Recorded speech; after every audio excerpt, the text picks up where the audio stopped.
되는 거랑 원래 강의해야 되는 거랑 지금 가지고 온 주제가 조금 달라요. 그게 왜 그러냐면은 바빴습니다. 그러니까 저번 주, 이번 주 수요일까지 논문 마감이 있어가지고 논문 3개 마감 치고 오늘 방금 과제 제안서 마감 치고 그래가지고 좀 바빴어요. 그러니까 뭐 여러분들 이렇게 말해도 논문 하나 쓰는 게 얼마나 걸리는지 제안서 하나 쓰는 게 얼마나 걸리는지 잘 모르시니까 감이 안 오시겠지만 힘들었어요. 그래서 그 원래 강의 자료를 만들면 강의 자료를 만들고 제가 그거에 대한 실습 코드를 검증을 한번 하고 오거든요. 근데 요번에는 실습 코드 검증할 시간이 없을 것 같아서 기존에 만들고 있던 자료에서 정리해서 가지고 왔습니다. 그 저희가 이제 GPT-4올 모델들을 좀 건드려서 사용하고 그 프롬프팅을 써가지고 하는데 보면은 여러분들 실제로 써보시면 아시겠지만 과제에서 해보신 결과도 있고 하겠지만 그 성능의 차이가 조금 있는 것들을 볼 수가 있어요. 그러니까 우리가 생각했을 때만큼 잘 안 나오는 것들이 있는데 그런 것들이 왜 그런지에 대해서 조금 같이 보면서 이해해 보도록 합시다. 자, 그러려면은 우리가 GPT-4에 있는 모델들의 성격을 조금 알아야 돼요. 그 우리가 언어 모델 맨 처음에 수업 시작할 때 GPT라고 하는 모델이 뭐였냐? 다음 단어 알아맞히기다. 그죠? 뭐 버트라고 하는 녀석은 빈칸 채우기다. 이런 식으로 언어 모델 학습하는 방법들이 다양하다고 했었어요. 마찬가지로 우리가 여기 GPT-4올에 있는 이 모델들도 학습 방법이 조금씩 다릅니다. 조금씩 다르기 때문에 그 학습 방법에 해당하는 것 중에 하나가 모델별로 들어가는 프롬프트들이에요. 그러니까 어떤 친구는 이런 식의 프롬프트를 주고 내가 인간이고 너가 AI야라는 거를 알려주면서 학습시키는 경우가 있고요. 아니면은 그냥 문장을 마무리를 끝마치기를 그러니까 문장이 이렇게 쭉 가다가 여기에 빈칸이 이렇게 뚫려 있으면은 빈칸에다가 알맞은 문장을 채워주는 역할로 학습된 녀석이 있고 모델을 학습시킬 때 여기 있는 GPT-4올에 있는 모델들을 학습시킬 때 썼던 프롬프트들이 다르기 때문에 우리가 이 모델에서는 그냥 뭐 그냥 얘도 챗 GPT처럼 잘 하겠지 싶어가지고 아무런 프롬프트만 넣어서 잘 되는 게 아니다라는 얘기입니다. 그래서 효과적인 프롬프팅을 만들려면 그 모델에서 쓰였던 프롬프트를 잘 이해하고 있어야 됩니다. 그리고 나서 우리가 앞에서 배웠던 퓨샷이나 제로샷 그리고 체인 오브 탑 프롬프팅 같은 거에 확장이 될 수 있어요. 우리가 제로샷을 배웠었죠. 제로샷을 배웠고 퓨샷을 배웠고 그리고 COT를 배웠는데 제로샷 같은 경우에는 기억을 되살려 보면은 인스트럭션만 주는 거예요. 그러니까 설명만. 뭐 예를 들어서 뭐가 있을까요? 뭐 너는 지금 뭐 AI를 가르치고 있는 교수야. AI 교수로서 뭐 이제 체인 오브 터치에 대해서 설명을 해봐. 이런 식으로 역할을 주는 인스트럭션이라고 하는 거를 준 다음에 이렇게 뭔가 요구하는 그런 방식들이 제로샷이 되는 거고 퓨샷 같은 경우에는 예제를 몇 개씩 주는 거죠. 뭐 이럴 때는 이렇게 대답하고 이럴 때는 이렇게 대답하니까 지금은 뭐 어떤 식으로 대답해야 되는지를 알려주는 그런 방식으로 퓨샷 러닝 하면은 성능이 많이 올라가게 되는데 그랬을 때 뭐 이제 COT를 했을 때 이렇게 들어갈 때 있잖아요. 프롬프트가 들어갈 때 우리가 그냥 챗GPT에서 창 켜놓고 물어볼 때는 이 아무렇게나 인스트럭션 주고 아무렇게나 퓨샷 이그젬플 주고 COT 그래도 없는 것보다는 넣어주면 성능이 올라가는 게 맞아요. 그러니까 챗GPT는 그런 거에 대응되게 많이 학습을 해놨기 때문에 그런 게 되는데요.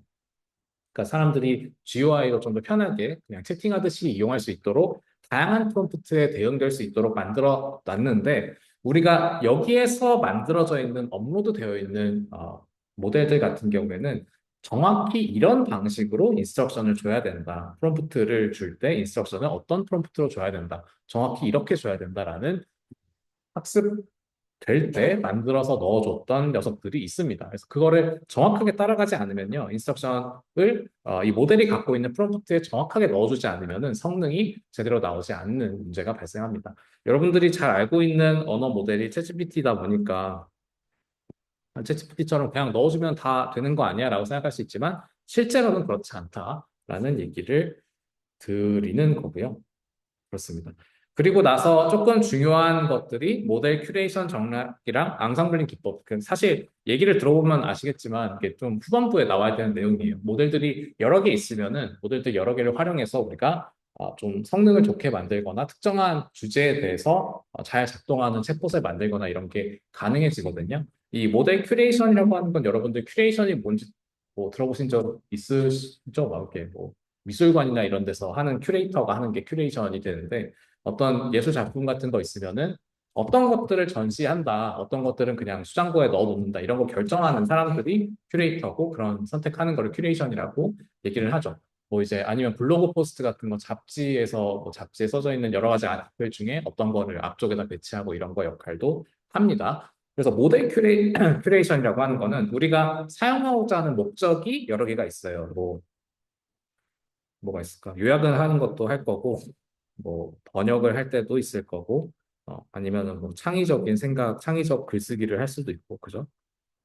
여러 가지가 있는데 요약을 할 때는 모델 A를 쓰고 뭐 번역을 할 때는 모델 B를 쓰고 창의적 글쓰기 할 때는 번역 C를 쓴다. 이런 식으로 각각의 목적에 맞게 적당한 모델을 골라서 할당해 주는 거를 모델 큐레이션이라고 하고요.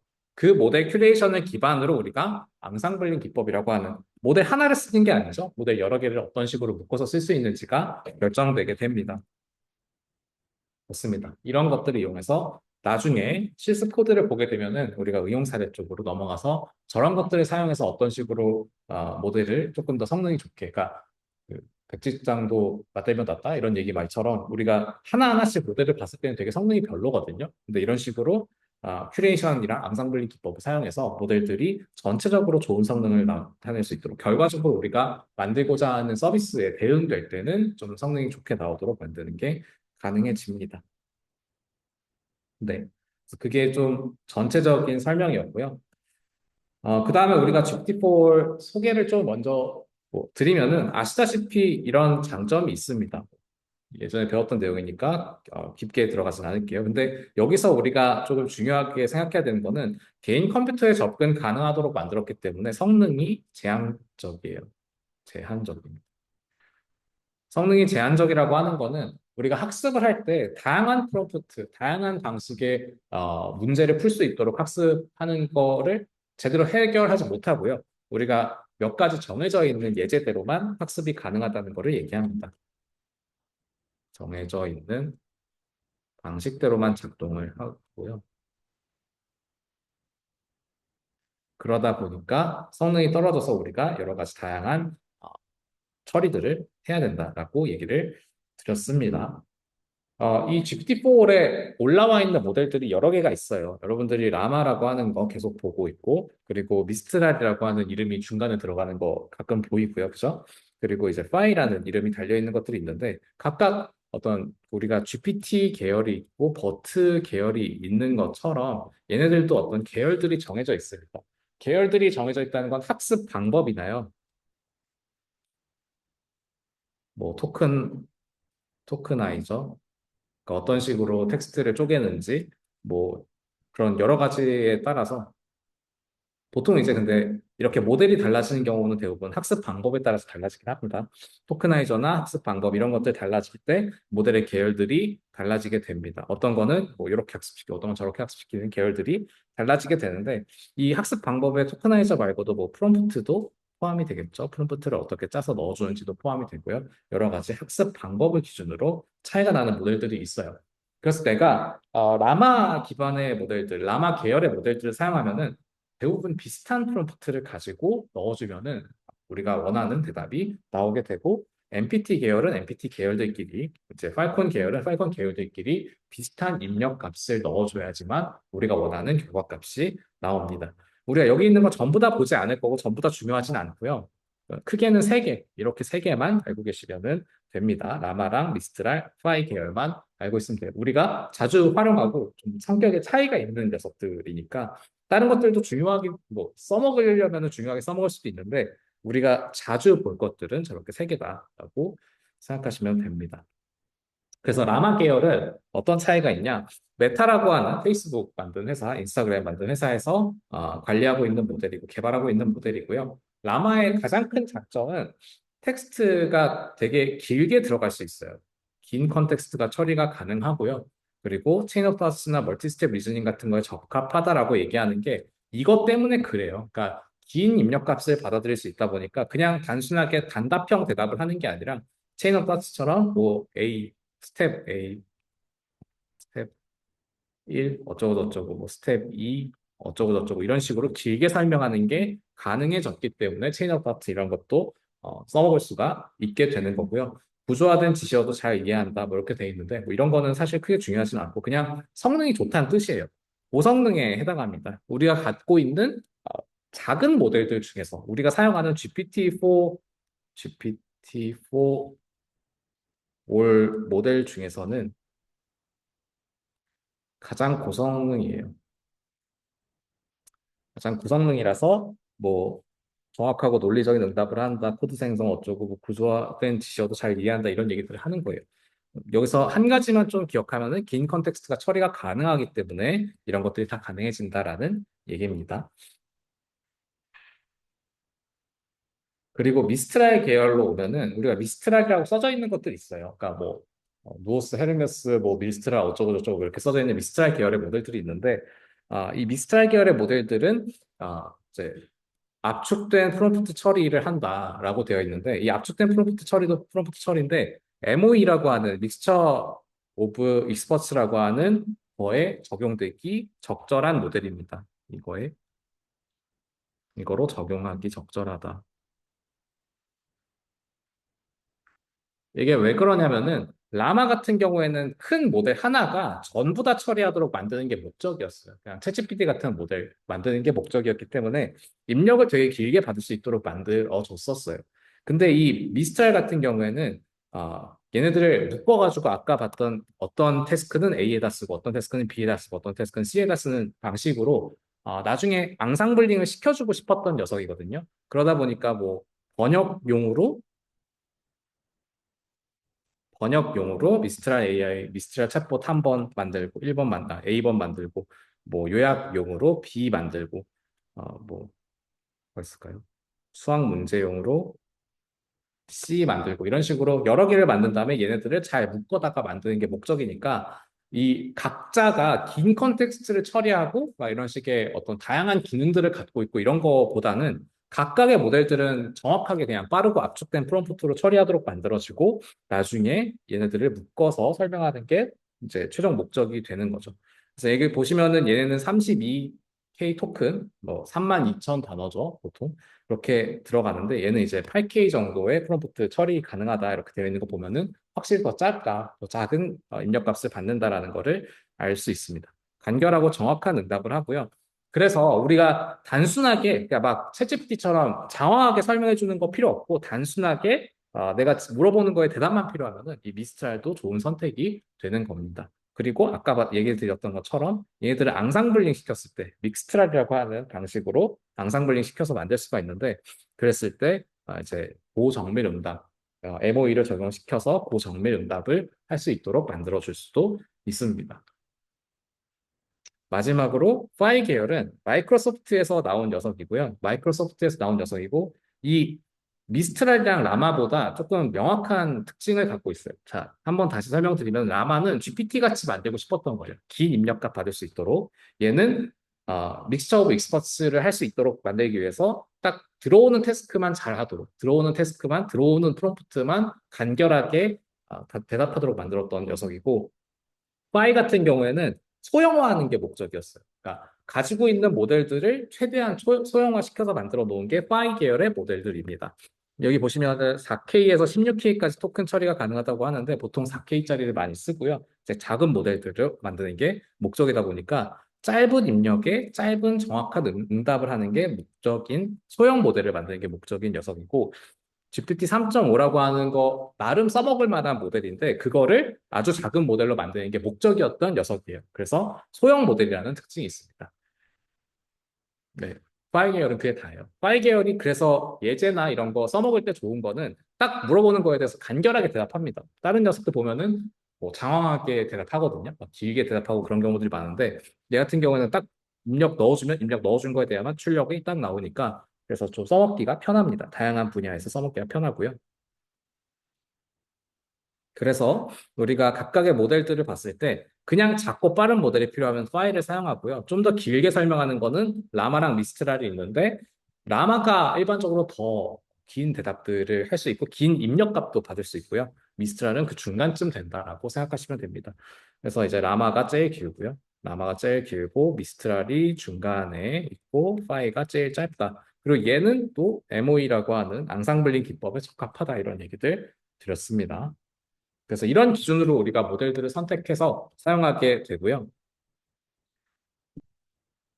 네, 뭐 여러 가지가 있는데 우리가 GPT-4 모델 이렇게 앞에서 봤던 저런 계열들이 여러 개가 있는데 그 중에서 어떤 걸 써야 되냐, 어떤 걸 쓸 거냐라는 거를 고를 때 몇 가지를 그러니까 고려를 해야 되죠. 우리가 앞에서 배웠던 것 중에 대표적인 거는 파라미터 크기예요. 파라미터 크기가 크면은 더 복잡한 작업을 처리할 수가 있다라고 알려져 있고 성능이 잘 나옵니다. 그래서 이제 파라미터 크기가 크면 좋지만 우리의 컴퓨팅 리소스랑 비교해봐야죠. 내 컴퓨터에서 돌아갈 수 있는 건지를 비교해보고 쓸 수 있을 때 우리가 그 중에서 가장 최고의 그러니까 최고의 파라미터를 갖고 있는 그러니까 파라미터 개수가 제일 많은 녀석을 쓰는 게 성능이 가장 좋을 거라는 걸 알 수가 있습니다. 양자화를 할수록 우리가 모델의 사이즈가 줄어드는데 모델의 사이즈가 줄어든다 그래도 이제 양자화를 안 한 게 성능이 더 좋아요. 그러니까 양자화를 하는 게 성능이 좀 더 떨어지기 때문에 우리가 성능을 비교해 보긴 해야겠지만 양자화를 안 해도 된다면은 안 하는 게 안 한 모델이 더 성능이 뛰어나게 됩니다. 그리고 컨텍스트 길이 같은 거는 우리가 만약에 논문 같은 거 읽기 싫어서 논문을 자동으로 요약해주는 AI를 만들고 싶어요. LLM 기반 서비스를 만들고 싶으면은 우리가 앞에서 봤던 것 중에 라마랑 파이 둘을 갖고 고민하고 있다면은 당연히 라마를 입력값으로 써야 될 거예요. 라마라는 모델을 써야 될 거예요. 왜? 얘가 더 긴 토큰을 입력값으로 받을 수 있는 녀석이니까 논문 같이 긴 거를 입력값으로 쓰는 어떤 서비스를 개발할 거라면 컨텍스트 길이가 길어야 한다고 한다면은 32K까지 받을 수 있는 라마를 쓰는 게 더 좋다는 거죠. 요거는 이제 파이 같은 거는 우리가 써먹을 수가 없는 거고요. 논문 같은 거 되게 굉장히 많은 단어들로 구성이 되어 있다 보니까 써먹을 수가 없고 그런 것들을 잘 고려해서 우리가 만들어야 된다라는 얘기고요. 학습 데이터에 대한 것도 뭐 봐야 되는데 가장 중요한 것 중에 또 하나가 이렇게 세 개랑 가장 중요한 것 중에 하나가 또 라이센스가 됩니다. 여러분들이 모델을 갖다가 써먹으실 때 라이센스를 잘 보셔야 돼요. 예를 들면 라마 같은 경우에는 대표적으로 라이센스가 비상업적 연구, 내부 평가 목적으로 허용하는데 상업적 사용은 사전 승인이 필요하고 모델을 공개할 때, 그러니까 이 라마 기반의 모델을 공개하잖아요. 라마 기반의 모델. 그러면은 라마 기반의 모델을 공개할 때는 사전 승인이 필요해요. 라마 기반의 모델을 공개할 때 사전 승인이 필요하다는 건 뭔 얘기냐면은 라마의 원본은 유지시켜라. 라는 거예요. 라마 원본이 유지가 돼야 되고, 그리고 거기에다 뭔가 추가로 파인튜닝이나 뭔가 학습을 더하면은, 그거를 플러스로 니네가 뭐 파인튜닝한 거에 대한 결과를 추가로 리포트하거나 그건 니네들 자유인데, 라마 원본을 붙여서 업로드 하지 마라. 라는 라이센스가 달려 있어요. 그래서 이 라마 기반의 연구 논문들 같은 거 보면은, 라마 원본 유지되어 있고, 거기에다가 학습된 결과물이 플러스 알파로 달려 있습니다. 그래서 예를 들어서 라마를 가지고 우리가 알파카라는 모델도 만들거든요. 알파카라는 모델이 있어요. 알파카라고 하는 챗봇용 모델인데, 네, 챗봇용 모델인데 이 알파카 모델의 그 다운로드 받으려면은 라마 원본이 유지가 돼야 되니까 라마 원본 파일 받고요. 플러스 알파카 학습하면서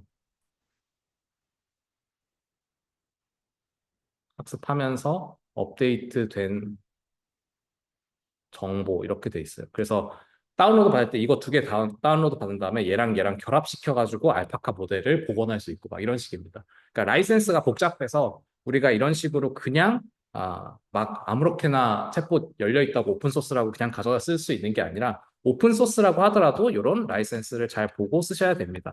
그래서 여러분들이 그 어떤 모델, 그러니까 LLM 기반의 서비스를 개발한다고 했을 때 그 서비스가 어떻게 쓰이냐에 따라서 쓸 수 있는 모델이 있고 쓸 수 없는 모델이 있습니다. 여러분들이 이런 라마3 라이센스 같은 경우에는 메타에서 라마3에만 자기네들이 이름 붙여가지고 만든 라이센스고요.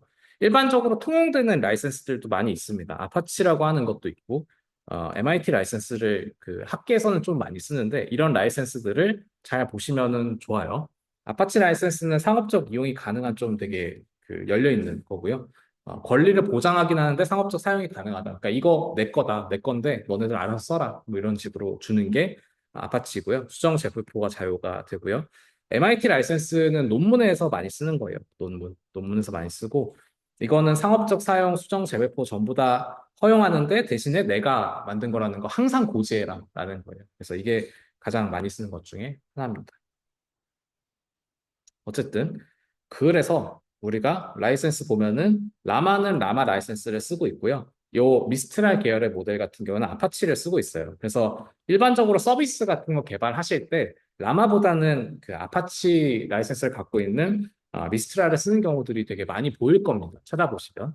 혹은 파이 같은 것도 보시면 MIT 라이센스 갖고 있으니까 이용이 좀 더 자유롭죠. 수정 배포하는 거, 수정해서 뭐 이거를 뭐 바꾸거나 이래도 상관이 없다 보니까 그런 거에 좀 우리 라이센스가 자유로워야지 서비스를 개발하기가 쉬우니까 생각보다 이제 라마가 성능이 좋다고는 하는데 잘 쓸 수가 없고요. 다른 모델들을 쓰는 경우들이 많이 있습니다.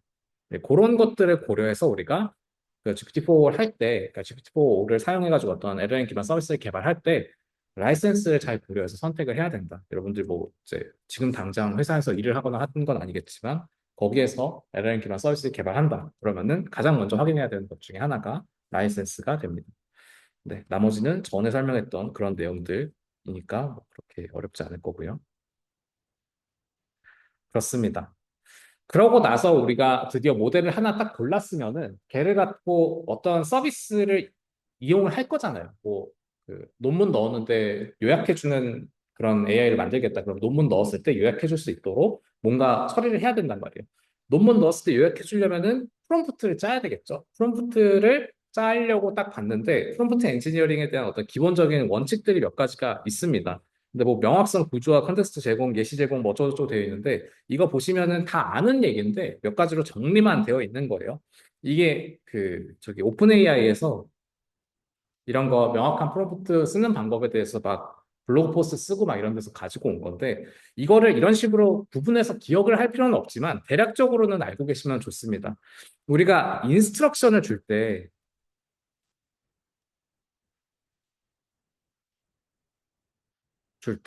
우리가 학습할 때, 이 모델을 학습할 때 인스트럭션을 써줄 거란 말이에요. 이게 어떤 태스크다라고 하는 거 설명을 써주는데 어떤 식으로 쓰냐면요. 사람이 일일이 하나하나씩 쓰는 게 아니라 뭐 인스트럭션 어쩌고 저쩌고 뭐 해야 해. 한 다음에 문제 어쩌고 저쩌고 답변 어쩌고 저쩌고 이런 식으로 넣어준단 말이에요. 뭔 얘기냐? 우리가 직접 사람이 일일이 질문과 답변을 써주는 게 아니라요. 질문도 있던 컨텍스트에서 자동 생성돼가지고 만들어지는 거예요. 뭔 얘기인지 아시겠죠? 그러니까 예를 들어서 우리가 사람들한테 인사할 때 뭐 인사말, 뭐 안부 묻기,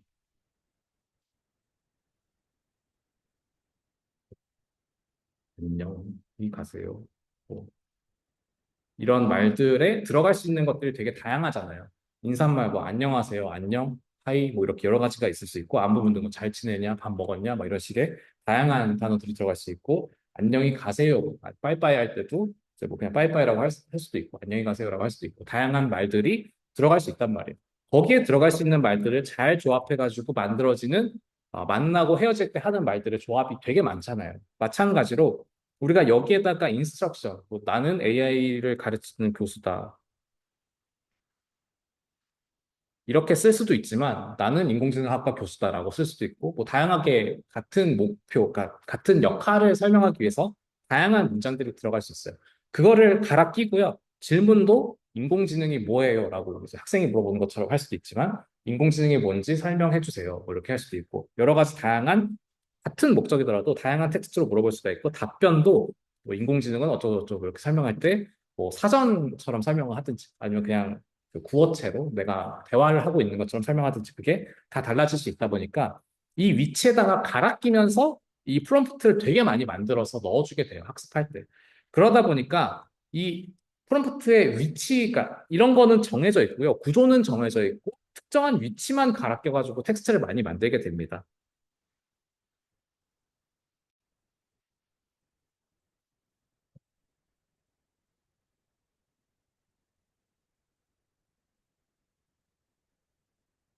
프롬프트가 구조화되어 있어요. 구조화되어 있으니까 그 중에 일부만 계속 갈아 끼면서 하다 보니까 이런 식으로 안 물어보고 뭐 예를 들어서 인스트럭션 땡땡 이렇게 안 하고 나는 인공지능을 가르치고 있어. 뭐 학생이 나한테 뭐라고 물어봤는데 나는 뭐라고 대답해야 될까? 이런 식으로 구조화가 되지 않은 상태로 대답을 챗봇한테 물어보면은 잘 대답을 못 해요.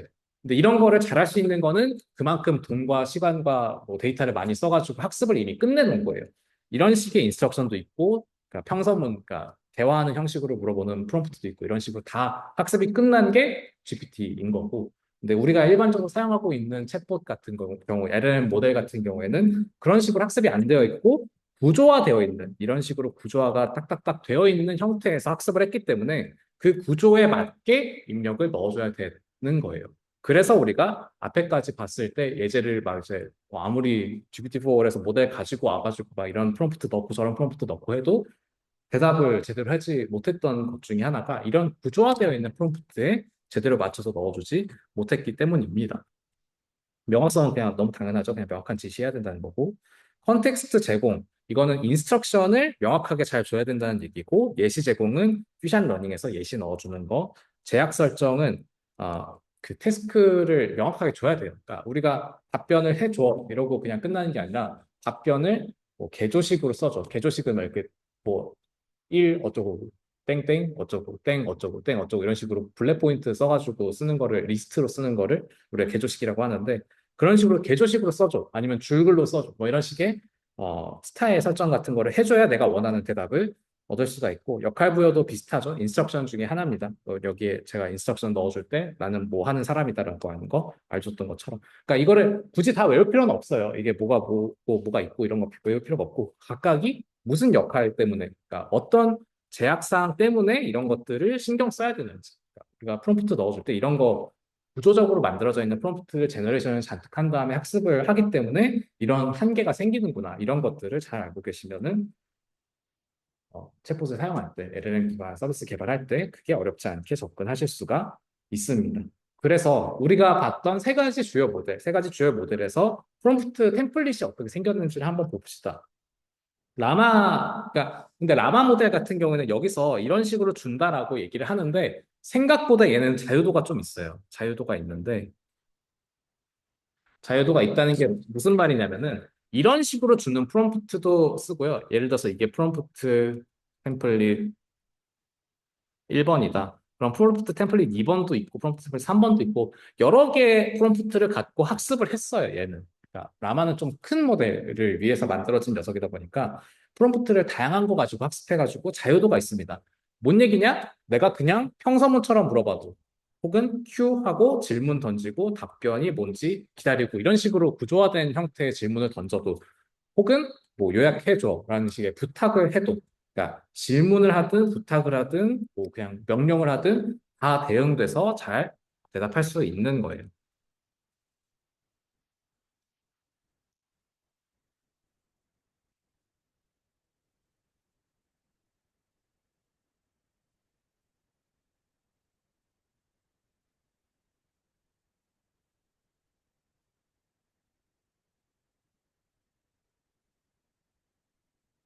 네, 질문, 부탁, 명령 같은 다양한 프롬프트 템플릿으로 이미 학습했기 때문이라고 썼습니다. 제 글씨를 잘 모르시죠? 말로 한번 설명드리고요. 제가 이거 그 시험 문제 맨 마지막에 항상 뭐 저한테 코멘트 달라 그러면 항상 나오는 것 중에 하나가 이제 글씨를 못 쓴다 이건데 그거를 저도 30년째 알고 있어요. 근데 이제 붙여지지 않을 뿐이에요. 아무튼 그래서 말로 한번 설명드리니까 적고 나서 이제 잘 필기하시길 바라고요. 네, 질문 부탁 명령. 이런 프롬프트 템플릿이 각각의 역할을 갖고 있는데 보통은 LLM 모델이라고 하면 프롬프트 하나밖에 안 써요. 잘 안 써요. 그러니까 데이터가 이제 한정적이거나 데이터가 아무리 많이 만들어도 프롬프트를 막 다양하게 안 하거든요. 근데 사람이라고 하는 그 이 생명체는 이제 프롬프트, 그러니까 말을 뭐 이렇게 다양하게 하잖아요. 저처럼 이제 존댓말 이렇게 수업할 때 하기도 하지만 친구 만나면 그냥 반말로 할 거고 이런 식으로 말투가 달라지는 것처럼 프롬프트 템플릿도 다양해야지 성능이 올라가요. 근데 제한적인 사이즈에서는 7B 모델, 8B 모델 이런 제한적인 사이즈에서는 이거를 다양하게 넣어주면 성능이 오히려 안 좋아지니까 이런 프롬프트 템플릿 하나로 고정하는 게 일반적이다라는 얘기입니다. 근데 라마는 거대한 모델들이 많다 보니까 그러니까 라마 계열 모델이 7B도 있고 뭐 35B도 있나? 70B도 있나 그래요. 그러니까 이 라마 모델은 되게 그 사이즈 종류가 다양한데 이 모델들에서 각각 쓰는 프롬프트 템플릿들이 되게 다양해요. 그러다 보니까 조금 더 자유도가 있어요. 성능이 약간 떨어질 수 있지만 다른 프롬프트 쓰면 성능이 약간 떨어질 수 있지만 조금 어, 네, 자유도가 있는 편입니다. 그래서 어떤 식으로 넣어주냐? 인스트럭션 이거 HTML 태그 방식이죠. HTML 태그에서 우리가 뭐 바디 하면은 여기가 이제 메인 블락에 그글 들어가는 위치가 바디 블락으로 이렇게 시작점과 끝 지점 이렇게 잘라주는 것처럼 인스트럭션 시작점과 끝나는 지점 이렇게 만들어져서 넣어주는 방식으로 프롬프트를 넣어주게 됩니다. 사용자의 질문에 답해줘. 왜 하늘은 파란가요? 뭐 이런 식의 인스트럭션 앞뒤로 달아주고 만들면은 이 인스트럭션 닫는 토큰 다음에 여기에다가 라마가 문장을 끝마치면서 답변을 생성해주는 형태로 만들어져 있습니다. 근데 아까도 말씀드린 것처럼 프롬프트 템플릿이 다양하게 만들어지도록 되어 있기 때문에 다른 프롬프트 템플릿을 쓸 수도 있어요. 보통은 이 모델을 받아오는 위치에서 어떤 프롬프트 템플릿을 썼는지가 나와 있습니다. 그래서 그 프롬프트 템플릿을 기반으로 답변을 넣어줘야 된다. 질문을 넣어주고 답변을 받아야 된다라는 얘기입니다. 네. 그래서 뭐 인공지능에 대해 설명해줘 하고 이렇게 넣어주는 기본 프롬프트도 있지만 우리가 최적화를 하게 되면은 아까 앞에서 했던 것처럼 무슨 네, 역할을 해주고 조금 더 자세하게 대학 1학년 학생들을 위해서 한다. 뭐 주요 유형으로 이런 걸 알려준다. 뭐 이런 식으로 인스트럭션을 잘 주면은 조금 더 성능이 올라간다라는 얘기고 말씀드렸던 것처럼 얘가 인스트럭션이라고 하는 어떤 템플릿 안에다가 넣어줘야 된다고 한다면은 이거 전체를 인스트럭션 얘도 마찬가지로 인스트럭션 이렇게 앞뒤로 인스트럭션 블락을 달아줘야지만 어, 제대로 답변을 할 수 있다라는 얘기입니다. 네, 명확한 역할을 부여하고요. 뭐 대상 청중 지정하고 막 이런 식으로 하는 거를 여기 잘 안 보이는 요 조그만 글씨에서 했습니다. 그래서 성능이 잘 나오게 될 거다라는 얘기고요. 그러니까 아까 앞에서 봤던 6개랑 1대1로 매치가 되는 건 아닌데 대략적으로 어떤 내용이다라는 거를 아실 수 있게 예제를 드린 거고 이 미스트랄 기반의 모델들 우리가 지금 아까 앞에서 봤던 거는 라마 계열의 모델이고 미스트랄 계열의 모델은 어떤 방식으로 써져 있냐 챗 ML이라고 하는 형식의 프롬프트 템플릿을 씁니다. 이거 이전에도 사용하던 템플릿이라서 뭐 이름이 달려 있는 것 뿐이고요. 우리가 궁금한 거는 그냥 저건 거죠. 미스트랄 기반의 모델은 라마랑 다른 템플릿 씁니다. 다른 템플릿이라는 게 어떤 거냐? 이런 식으로 스타트하고 시스템이라고 하는 게 시작하면은 시스템이라고 하는 단어로 시작하면은 우리가 여기에다가 역할을 넣어주고요. 역할을 넣어주는 시스템 구문이 있고요. 그리고 이거 끝나고 다시 스타트한 다음에 유저가 넣어준 입력값, 뭐 질문이나 요청 같은 유저가 넣어준 입력값이 들어가고 그다음 스타트하고 어시스턴트로 시작하는 여기에다가 챗봇이 대답해야 되는 위치가 되는 거예요. 보시면은 아시겠지만 생각보다 좀 더 디테일하게 되어 있죠. 인스트럭션 들어가는 위치랑 잘못이나 질문이나 요청 같은 거 넣어주는 데 유저 응답을 넣어주는 데가 있고 어시스턴트가 대답할 수 있도록 만들어져 있습니다. 아까도 말씀드렸지만 이 라마 같은 경우에는 자유도가 있다고 하는 게 이 인스트럭트 안에서 우리가 원하는 템플릿을 막 만들어서 넣을 수 있어요. Q, A 이런 식으로 할 수도 있고 아까처럼 유저, 어시스턴트 이렇게 할 수도 있고 AI, 뭐 휴먼 이런 식으로 넣어줄 수도 있고 그러니까 다양한 프롬프트를 이 안에다가 넣어줘서 수행을 시키는 반면에 이 챗 ML 방식의 프롬프트는 딱 정해져 있어요. 시스템의 인스트럭션, IM 스타트 유저 아래에 유저가 넣어주는 입력값, 그리고 어시스턴트 다음에 챗봇이 대답해야 되는 정답값 이렇게 넣어주는 방식으로 역할 분리를 명확하게 해놓습니다. 이렇게 하다 보니까 저 시스템 위치에다가 뭔가 적당한 뭐 히스토리라거나 그죠? 메모리 우리가 이전 대화 기록이라던가 이런 거를 넣어주면은 어, 구현이 되게 어렵지 않아요. 기존에 우리가 알고 있던 방식대로 알고 있는 것들 이용해서 구현이 어렵지 않게 다턴 대화, 멀티턴 대화를 만들 수도 있고요. 어렵지 않게 쓸 수가 있습니다. 생각보다 되게 간단하게 만들 수 있고 간단하게 역할이 구분되어 있기 때문에 프롬프트를 아주 이상하게만 넣지 않는다면은 성능이 잘 나오게 될 겁니다. 보시면은 누오스 헤르메스라고 하는 모델들 있어요. 그러니까 그것들이 미스트랄 기반으로 학습이 되어 있다 보니까 미스트랄 기반의 모델로 이제 그 미스트랄 기반의 템플릿으로 입력을 넣어줘야지 성능이 잘 나오게 됩니다. 여기 보시면은 아까 라마가 다양한 템플릿을 사용한다 그랬는데 이 그 노스헤르메스 역시도 다른 템플릿을 쓸 수도 있어요. 알파카 형식의 프롬프트라고 하는 것도 사용을 합니다. 근데 이 알파카 형식의 프롬프트가 더 간단해요. 더 간단하죠. 이 구조가 거의 그대로 유지됐는데 좀 더 간단한 형태고 이렇게 다양한 프롬프트를 사용하는 이유는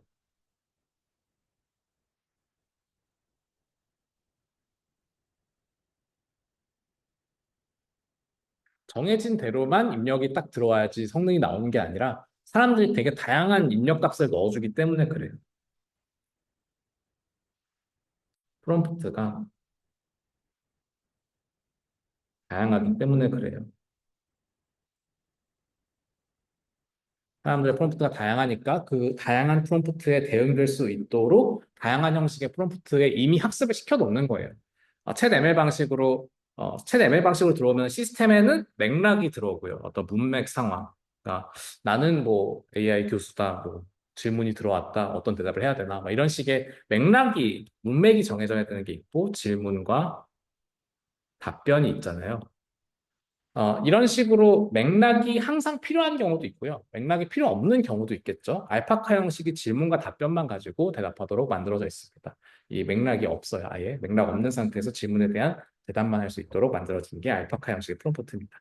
이렇게 맥락이 필요한 대답과 맥락이 필요 없는 대답에 대해서 전부 다 학습할 수 있도록 만들어 주려면은 다양한 프롬프트를 이용해서 학습을 시키는 거예요.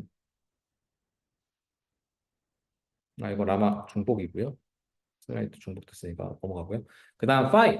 파이라고 하는 모델 같은 경우에는 더 간단합니다. 얘가 알파카 형식이랑 비슷한데 간결하게 만들어져 있어요. 이 파이의 목적이 뭐라 그랬냐면은 가벼운 소형 모델을 만드는 거에 치우쳐져 있다 그랬어요. 소형 모델을 만드는 게 목적이다 보니까 유저, 어시스턴트 이런 식으로 유저하고 유저의 입력값 넣어주고 어시스턴트하고 어시스턴트가 답변 주는 형태로 만들어져 있어서 되게 간단하게 막 메모리 이런 거 따로 앞에다 넣어주는 뭐 시스템 뭐 이런 맥락 넣어주는 거 이런 거 없습니다. 그냥 질문 넣어주면 질문에 대한 답변만 할 수 있도록 만들어져 있는 간단한 형태입니다. 소형으로 이래서 만들 수 있었던 거고요. 그래가지고 다양한 태스크에서 간단한 결과 얻을 때 이 파일 같은 거를 쓸 수가 있습니다. 그 외에도 유저 어시스턴트 이런 식의 땡땡하고 약간씩 차이가 있죠. 아주 큰 차이는 아닌데 약간씩 차이가 있어요. 이거는 비쿠나라고 하는 어떤 그 모델이 있는데 이것도 오픈 소스라 가지고 좀 유명한 모델인데 뭐 이런 거는 이렇게 하고 그런 차이가 있어요. 그래서 실제로 GPT-4를 이용해 가지고 그런 그 프롬프트를 만들려면 이런 식으로 해야 되는 거죠. 우리가 이 메타 라마 파일 인스트럭트 이렇게 되어 있는 거는 라마를 사용하는 녀석이니까 라마 기반의 프롬프트를 써줘야 될 거예요. 그래서 여기 보시면 얘가 딕셔너리죠. 딕셔너리에 만약에 이 모델 템플릿에다가 모델 이름으로 메타 라마 3 이렇게 넣어주면은 어떤 프롬프트 템플릿이 튀어나오느냐? 인스트로 앞이랑 뒤가 막혀 있고 중간에 쿼리 윗부분에 네, 그 넣어주는 질문 같은 게 들어가도록 만들어져 있는 그런 방식으로 프롬프트가 나와야 되고요. 노스 헤르메스가 미스트랄 계열의 모델이라고 했으니까 노스 헤르메스 같은 모델을 쓰게 되면은 스타트 시스템하고 어쩌고 저쩌고 하고 엔드하고 스타트 유저하고 여기에 질문이 들어가고요. 그리고 스타트하고 어시스턴트 한 다음에 답변을 해줘라 이렇게 만들어 줄 수가 있는 거죠. 이게 아까 앞에서 봤던 프롬프트의 쿼리 부분에 내가 유저가 한 질문이 들어가도록 만들어주는 그런 프롬프트 형태가 되는 겁니다. 여기에서는 시스템 문구가 고정되어 있어요. 당신은 도움이 되는 AI 어시스턴트입니다라고 고정되어 있지만 이거를 바꿔주면은 뭐 페르소나 AI 같은 거 막 어떤 뭐 한국의 대학생이 할 법한 대답을 해줘라 뭐 이런 식으로 바꿔줄 수도 있는 거죠. 여기는 고정되어 있는 예시입니다. 마지막으로 파이 같은 경우에는 간단하게 유저랑 어시스턴트로 앞뒤 묶어주면 된다 그랬죠? 유저랑 어시스턴트로 앞뒤 묶어주고 가운데 쿼리에다가 넣어주면은 이 파이에 대한 프롬프트 템플릿이 만들어지는 거죠. 그래서 그런 식으로 이 모델을 여기 모델 템플릿에 있는 아이템, 그러니까 이거 딕셔너리의 문법이죠. 파이썬 딕셔너리 문법 잘 모르시는 분들은 한번 보시면 아시겠지만 딕셔너리라고 하는 건 키랑 밸류로 구성되어 있어서 키 이름으로 딕셔너리에 이런 식으로 접근하고 그러면 여기에 밸류가 들어있는 형태입니다.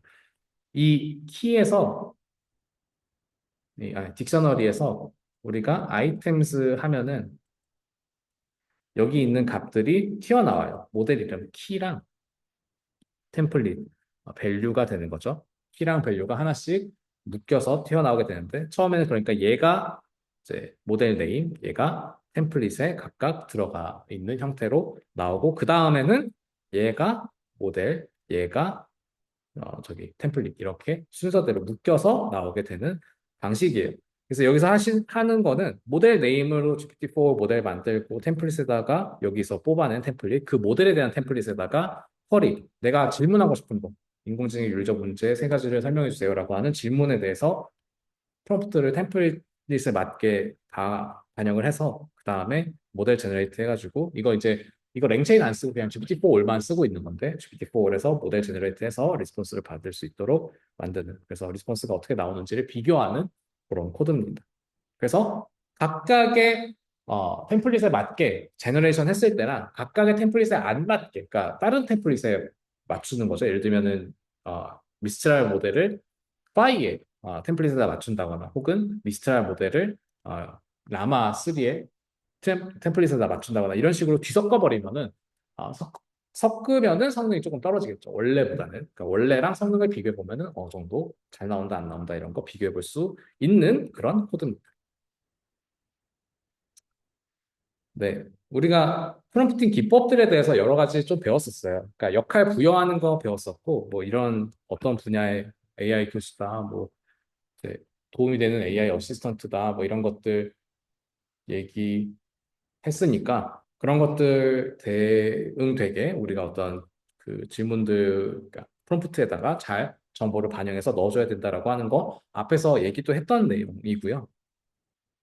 그래서 이런 것들을 얘네들에서 어떤 걸 써야 되냐. 우리가 여태까지 배웠던 이 모델들 세 개의 프롬프트를 보면은 그런 역할 부여에 적절한 모델이 있고 역할 부여에 조금 부적절한 모델이 있는 거예요. 예를 들면은 그 라마 같은 경우에는 자유도는 있어요. 이 인스트랑 인스트 갖는 그 분량 안에서 너는 뭐다 이런 식으로 너는 뭐 풍부한 데이터 과학자입니다. 어쩌고저쩌고 하세요. 이렇게 전부 다 써서 줄글로 구어체로 넣어줄 수 있는 거는 장점인데 성능이 조금 떨어질 수 있다는 거예요. 그러니까 명확하게 어떤 역할 부여를 받고 학습할 수, 그러니까 그거에 대해서 대답할 수 있도록 만들어져 있는 프롬프트 구조는 아니에요. 어떤 게 그런 구조로 되어 있냐? 이 노스 에르메스 미스트랄 이 친구가 역할 부여에 적절합니다. 왜 그런지 한번 볼까요? 왜 그런지 한번 볼까요? 그러니까 얘네들도 못한다는 건 아니에요. 할 수도 있어요. 근데 얘가 가장 적절하다는 거예요. 왜? 보시면은 뭐 여기서 볼까요? 누오스 미스트랄 계열의 논문은 시스템에다가 우리가 맥락을 넣어줄 수가 있어요. 맥락을 넣어줄 수가 있기 때문에 이 맥락에다가 너는 뭐 AI 과학자다, 뭐 대학생이다, 이런 식의 어떤 역할을 부여하기에 적절한 거죠. 다른 녀석들도 넣어줄 수 있어요. 뭐 당신은 AI 과학자입니다. 뭐 다음 질문에 답하세요. 이렇게 할 수 있어요. 얘도 유저 여기에다가 나는 AI 과학자야. 나랑 뭐 어떻게 하려면 어떻게 해야 될까? 뭐 이런 식으로 그냥 줄글로 넣어줄 수 있지만 얘처럼 아예 그냥 독립적으로 역할 부여를 할 수 있는 공간을 갖고 있는 게 성능이 조금 더 좋을 거라고 기대할 수 있다는 거예요. 실제로 항상 그런 건 아니에요. 뭐 당연하겠지만 라마 8B가 아니라 뭐 라마 뭐 70B 이런 거 가지고 오면 당연히 걔가 더 성능이 더 좋겠죠. 이런 역할 구분을 명확하게 하는 게 없다고 하더라도 그럼에도 불구하고 프롬프트를 보고서 이런 게 조금 더 잘 될 수 있는 거를 우리가 고를 수 있다는 거예요. 역할 부여를 하기 위해서 얘를 쓰게 되면은 리스트라를 쓰게 되면은 이렇게 당신은 뭐뭐입니다. 전문적인 지식과 관점으로 답변해 주세요라고 하는 역할을 부여하고요. 시스템을 통해서 맥락을 부여하고 그 역할에다가 뭐 기후 과학인, 농업 전문가, 경제학자, 일반인 이렇게 각각 어떤 동일한 질문, 기후변화가 농업에 미치는 영향을 설명해 주세요라고 하는 동일한 질문에 대해서 각자의 역할에서 대답할 수 있도록 만들어주는 게 가능하다. 조금 더 편하게 가능하다라는 얘기입니다. 네, 아까처럼 이런 식으로 로열스의 롤 하나씩 그 기후과학자, 농업 전문가, 경제학자, 일반인 이런 식으로 여기다가 넣어준 프롬프트로 모델 제너레이트 하는 방식으로 어떤 식의 대답이 나오는지 비교해 보면은 된다는 얘기고요. 네, 이런 식으로 이런 그 미스트랄 모델 같은 경우에는 프롬프트에서 역할을 부여받는 게 명시적으로 되어 있기 때문에 각 역할에 맞는 전문적인 지식과 관점으로 응답을 생성할 수 있는 그런 형태로 만들 수 있다. 프롬프트에 강제적으로 역할을 부여할 수도 있어요. 다른 모델도. 그냥 챗GPT에다 넣듯이 쓰면 돼요. 야, 당신은 기후 과학자입니다. 기후 변화가 농업에 미치는 영향을 전문적인 지식과 관점으로 답변해 주세요. 라는 거를 전부 다 그냥 하나의 프롬프트에다 때려박아도 돼요. 이런 식으로 역할 구분 없이 그냥 하나로 때려박아도 어느 정도 성능은 나올 수 있습니다. 근데 아, 이건 지금 작은 모델들끼리 비교하는 거다 보니까 이런 식으로 명시적으로 구분이 되는 프롬프트를 가지고 있는 거랑 차이가 조금 있을 수 있다라는 얘기입니다. 네. 그리고 단계별 지시하는 이런 프롬프트를 쓰는 게 성능에 좋다라고 했었죠. 스텝 바이 스텝으로 뭐 하고 뭐 하고 뭐 해라 이런 식의 체인 오브 서트도 마찬가지지만 체인 오브 서트랑 단계별 지시는 약간의 차이가 있어요. 체인 오브 서트는 우리가 사람이 생각하는 방식대로 이렇게 이렇게 푸는 거라고 예시를 주는 거고 이 스텝 바이 스텝은 어떤 명시적인 이런 단계들로 문제를 풀어라라는 차이점이 약간 있습니다. 이런 명시적인 그 단계별 지시를 주는 경우에 우리가 이런 식의 구조를 가질 거예요. 어떤 거를 수행해달라고 요청하면서 첫 번째로 뭐 하고, 두 번째로 뭐 하고, 세 번째로 뭐 하고, 네 번째로 뭐 해가지고 결과물 뽑아라. 이런 식으로 각각의 단계, 이거를 수행하라고 해놓고 그 각각의 단계들을 좀 설명을 해주면은 얘들이 각각의 단계를 하면서 뭐 이제 결과물이 중간중간에 나오게 되도록 만들 수 있죠. 예를 들어서 우리가 어떤 그 다음 단계에 따라서 파이썬 코드를 최적화해 주세요 하면서 먼저 코드의 시간 복잡도와 공간 복잡도를 분석하세요라고 하는 요게 이 파이썬 코드 최적화라고 하는 전체 작업의 첫 번째 단계가 되고 비효율적인 알고리즘이나 데이터 구조를 식별하세요라고 하는 게 두 번째 단계 더 효율적인 대안 제시하고 설명하세요. 뭐 최적화된 코드를 작성하고 기술 작성하고 설명하세요. 이런 식으로 순차적으로 우리가 원하는 단계에 맞게 대답이 나오도록 만들어주는 게 이런 예시가 되는 거죠.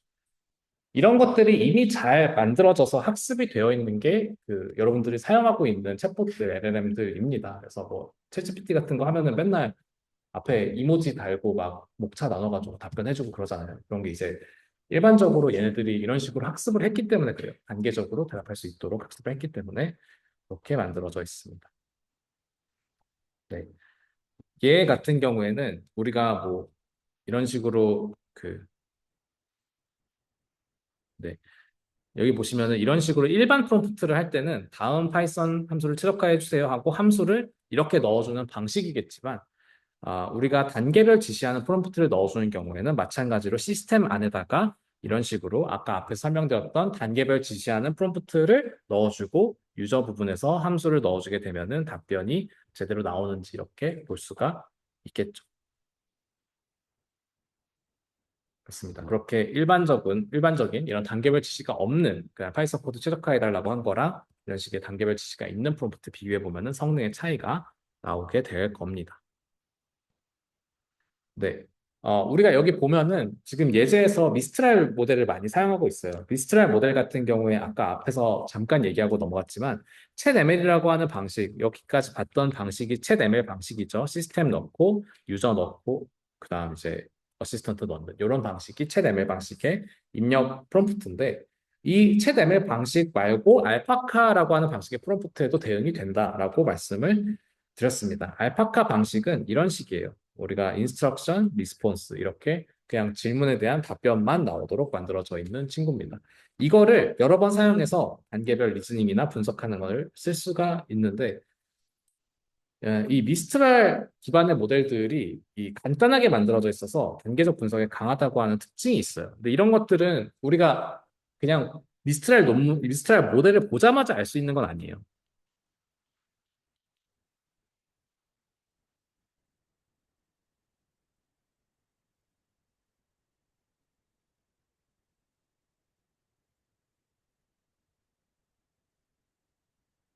미스트랄 모델 딱 이제 봤을 때 그거에 대한 장점을 바로 알 수가 없어요. 바로 미스트랄 모델에 대한 장점을 알 수 없고요. 어떤 식이냐? 우리가 사용한 프롬프트,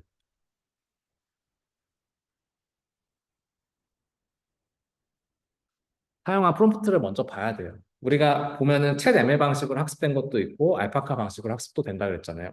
그럼 내가 어떤 결과물을 얻을 때 챗 ML 방식으로 프롬프트를 넣어서 답변을 뽑아보고 알파카 방식으로 그 프롬프트를 넣어서 답변을 뽑아보고 어떤 게 좋은지 비교해봐야 되고요. 그리고 단계적 분석에 미스트랄이 강하다라고 하는데 이거 우리 몰라요. 해봐야 합니다. 다양한 아이디어를 넣어봐야 됩니다. 뭐 예를 들면 단계적인 것도 있고요. 뭐 역할 부여하는 거, COT 하는 거, 퓨샷 하는 거. 우리가 이게 번역을 시키는 건지, 질문에 대한 대답을 하는 건지, 논문을 요약하는 건지, 그러니까 주어진 태스크가 다르잖아요. 주어진 태스크, 내가 만들고 싶은 LLM 기반의 서비스, 어떤 서비스를 만들고 싶은지에 따라서 이 적절한 프롬프트가 다르고요. 얘가 사용한 프롬프트도 인스트럭션 리스폰스 이렇게 나오는 알파카 형태가 있고, 챗 ML 방식이 있으니까, 뭐, 따지자면 이런 거죠. 여기서는 이제 챗 ML이랑 알파카, 여기서는 이런 네 가지 정도의 서로 다른 목적에 맞게 그러니까 서로 다른 프롬프트 기법을 사용해서 목적에 맞게 어떤 프롬프트를 썼을 때 성능이 가장 잘 나오냐를 비교해 봐야 되는 거예요. 예를 들어서 뭐 번역 같은 경우에 알파카 형식의 프롬프트를 쓰고 뭐 역할 부여를 하는 게 가장 성능이 좋았다. 그럼 번역할 때는 헤르메스 미스트랄 논문을 모델을 쓰되 알파카 방식의 프롬프트를 넣고 역할 부여하는 방식으로 우리가 번역에다가 써야 되겠구나라는 거를 이해해서 써야 된다는 얘기예요. 그러니까 이게 알려져 있지 않아요. 이거는 이제 결과들로 사람들이 이해한 거고 이게 알려져 있지 않아요. 우리가 모르는 상태에서 이걸 바로 알 수가 없으니까 이런 식으로 실험을 해봐야 된다라는 겁니다. 그게 모델 큐레이션에서의 중요한 포인트이기도 합니다. 대한 모델로 우리가 파이3를 당연히 쓸 수 있어요. 파이3도 간단한 모델로 만들어져 있기 때문에 간단하게 입력받고 출력하는 그런 것들 할 수 있습니다. 복잡한 단계 지시는 품질 저하가 우려된다. 이건 이제 모델이 너무 간단하게 구성되는 게 목적이다 보니까 그런 거고요. 간단하게 하다 보니 그런 차이가 있는 것뿐이고 그렇습니다. 그런 식으로 우리가 앞에서 얘기했던 내용들 계속 반복이에요. 미스트랄 같은 게 어떤 장점이 있는지, 파이가 어떤 단점이 있는지 이런 것들, 어떤 목적으로 만들어졌는지 이런 것들 알고 계시면 좋겠고요. 퓨전 러닝도 마찬가지입니다. 그냥 우리 배웠던 방식대로 이렇게 넣어주는 일반적인 프롬프트의 형태가 있어요. 일반적인 프롬프트의 형태가 있고 그거의 방식대로 만들어서 넣어주면은 됩니다. 특정 형식이나 스타일의 출력이 필요할 때 효과적으로 작용할 수가 있고요. 우리가 아, 이런 파인 모델 같은 거를 썼을 때 다음 문장을 프랑스어로 번역해 주세요. 나는 인공지능에 관심이 많습니다 하고 어시스턴트 이렇게 넣어줘도 되지만 이런 식으로 예시를 주고요. 이렇게 질문, 넣어주게 되면은 더 좋겠다라는 거고 만약에 파일가 아니라 미스트랄이라면은 어떤 식으로 넣어야 되겠어요? 시스템에다가 이런 거 넣어주고요. 여기다가 유저 넣어주고 그 다음에 이제 어시스턴트가 대답하는 건 맨 마지막에 넣어주게 되면은 되겠죠. 모델의 종류에 따라서 프롬프트를 어떤 식으로 구성하는지도 달라질 수 있다. 그런 얘기입니다. 네, 이런 거 쓰고 소형이지만 피셔 탁스가 최적화되어 있다. 이게 이거를 알지 못해요. 이것도 마찬가지예요. 우리가 이미 알고 있는 게 아니에요. 실험의 결과로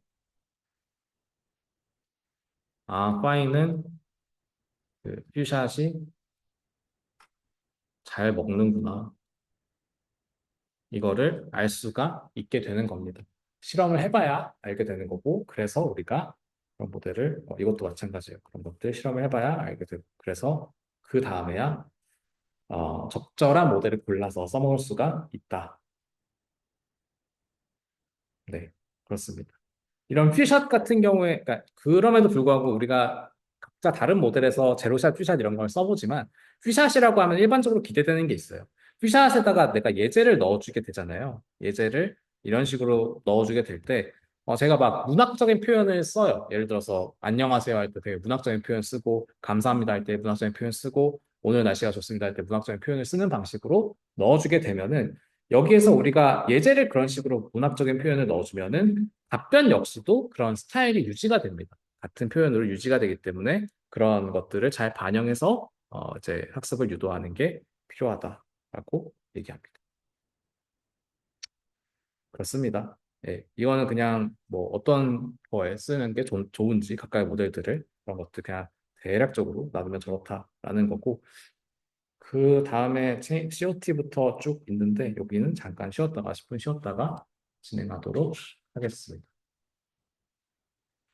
출석 체크 안 하신 분들 잠깐 앞으로 나오시고요. 10분 뒤에 자, 체어노트 프롬프트부터 보도록 합시다. 우리가 그냥 알고 있는 내용 다시 한번 설명드리는 거니까 좀 빠르게 넘어가도록 할게요. 생각하는 과정을 모델링해서 프롬프트로 넣어주는 겁니다. 단계별로 하는 거는 동일한데요. 아까 봤던 네, 단계별로 그러니까 퓨샷이고 네. 어딨어?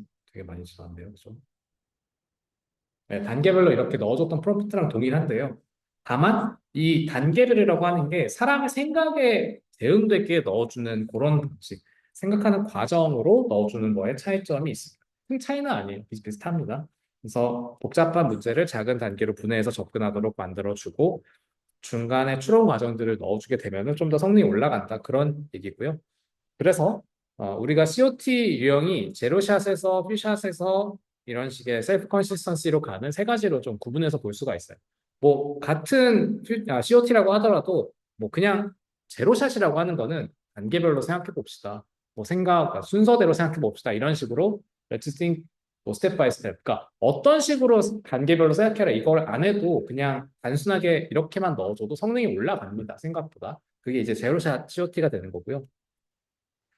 퓨샷 COT로 얘기하면은 아까 단계별 생각에 대해서 중간중간에 정답을 넣어줄 수 있어요. 예를 들면은 이런 추론의 결과로 답이 이렇게 되고 이런 추론의 결과로 답이 이렇게 되고 결과적으로 추론의 결과는 이렇게 된다. 이런 식의 순차적 단계별 그리고 그 각각의 단계별 과정에서의 답변을 주게 되면은 우리가 얘네들이 생각하는 이렇게 생각해서 이렇게 나왔으니까 나도 이렇게 생각해야 되는구나라는 거를 이해할 수 있습니다.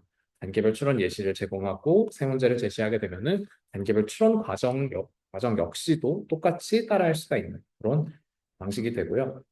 마지막으로 셀프 컨시스턴시 COT는 이 여러 추론 경로를 생각하는 데 가장 일관된 답변을 선택하니까 이게 서비스를 개발하는 입장에서는 중요하죠.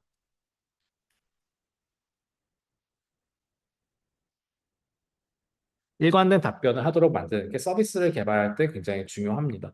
그래서 우리가 가장 이제 답변이 일관적으로 나오는 어떤 그런 그 프롬프트를 이용해서 쓰도록 만드는 게 목적이 되는 이런 여러 가지의 차이가 있습니다. 근데 우리가 일반적으로는 이 제로샷 COT는 쓰는 게 거의 항상 좋고요. 좀 복잡한 문제라고 한다면 퓨샷 COT는 많이 쓰고요. 왜냐하면은 추론 과정을 알 수만 있다면, 그러니까 추론 과정을 모르는 경우는 어쩔 수 없죠. 네, 답변으로 추론 과정을 넣어줄 수 있는 경우에, 그러니까 예제로 넣어줄 수 있는 경우에는 넣어주면은 성능이 많이 올라간다.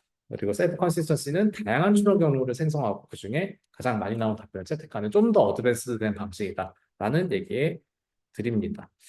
그래서 각각의 차이를 보면은 그냥 말씀드렸던 거 그대로예요. 여기 보면은 그냥 스탠다드 프롬프트는 뭐 없어요. 그냥 나는 도움이 되는 AI 어시스턴트구나. 난 뭐 해야 되는구나를 이해하고 그냥 순서대로 하는 게 그냥 아무것도 없는 일반 프롬프트가 됩니다. 제로샷이 되면은 단계별로 생각해 봅시다. 이거 문장 하나 넣어주는 거예요. 이것만 넣어줘도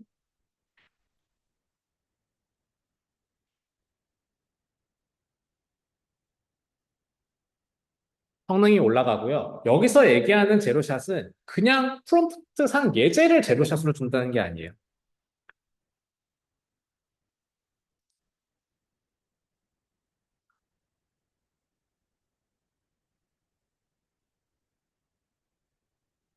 샷이라고 했을 때 우리가 제로샷에서의 그러니까 예제를 줄 때 제로샷은 예제를 하나도 안 준다는 얘기거든요. 인스트럭션만 주고 예제를 하나도 안 준다는 제로샷이었는데 지금 여기에서 제로샷 COT를 얘기할 때는 COT 입장에서 제로샷이라는 거예요. COT. 그러니까 단계별로 생각하는 거를 줘야 되는데 생각하는 단계를 주진 않았다.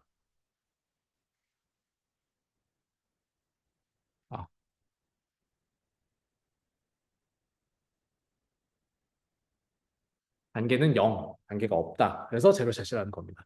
예제에서의 제로샷과 이 COT에서 제로샷이 다릅니다. 뭔 얘기인지 아시겠죠? COT 내에서 제로샷이라고 하면은 COT 제로샷 COT라고 얘기한다면은 생각하는 단계를 주지 않은 거예요. 예를 들면은 철수는 가지고 뭐 줬을 때 철수에게 남은 사과는 몇 개인가요? 뭐 이거에 대한 예제를 여러 개 줄 수 있어요. 퓨샷으로 예제를 퓨샷으로 줄 수 있어요. 뭐 어떤 뭐 철수랑 영희 사이에서 막 사과 왔다 갔다 하는 예제의 답은 얼마?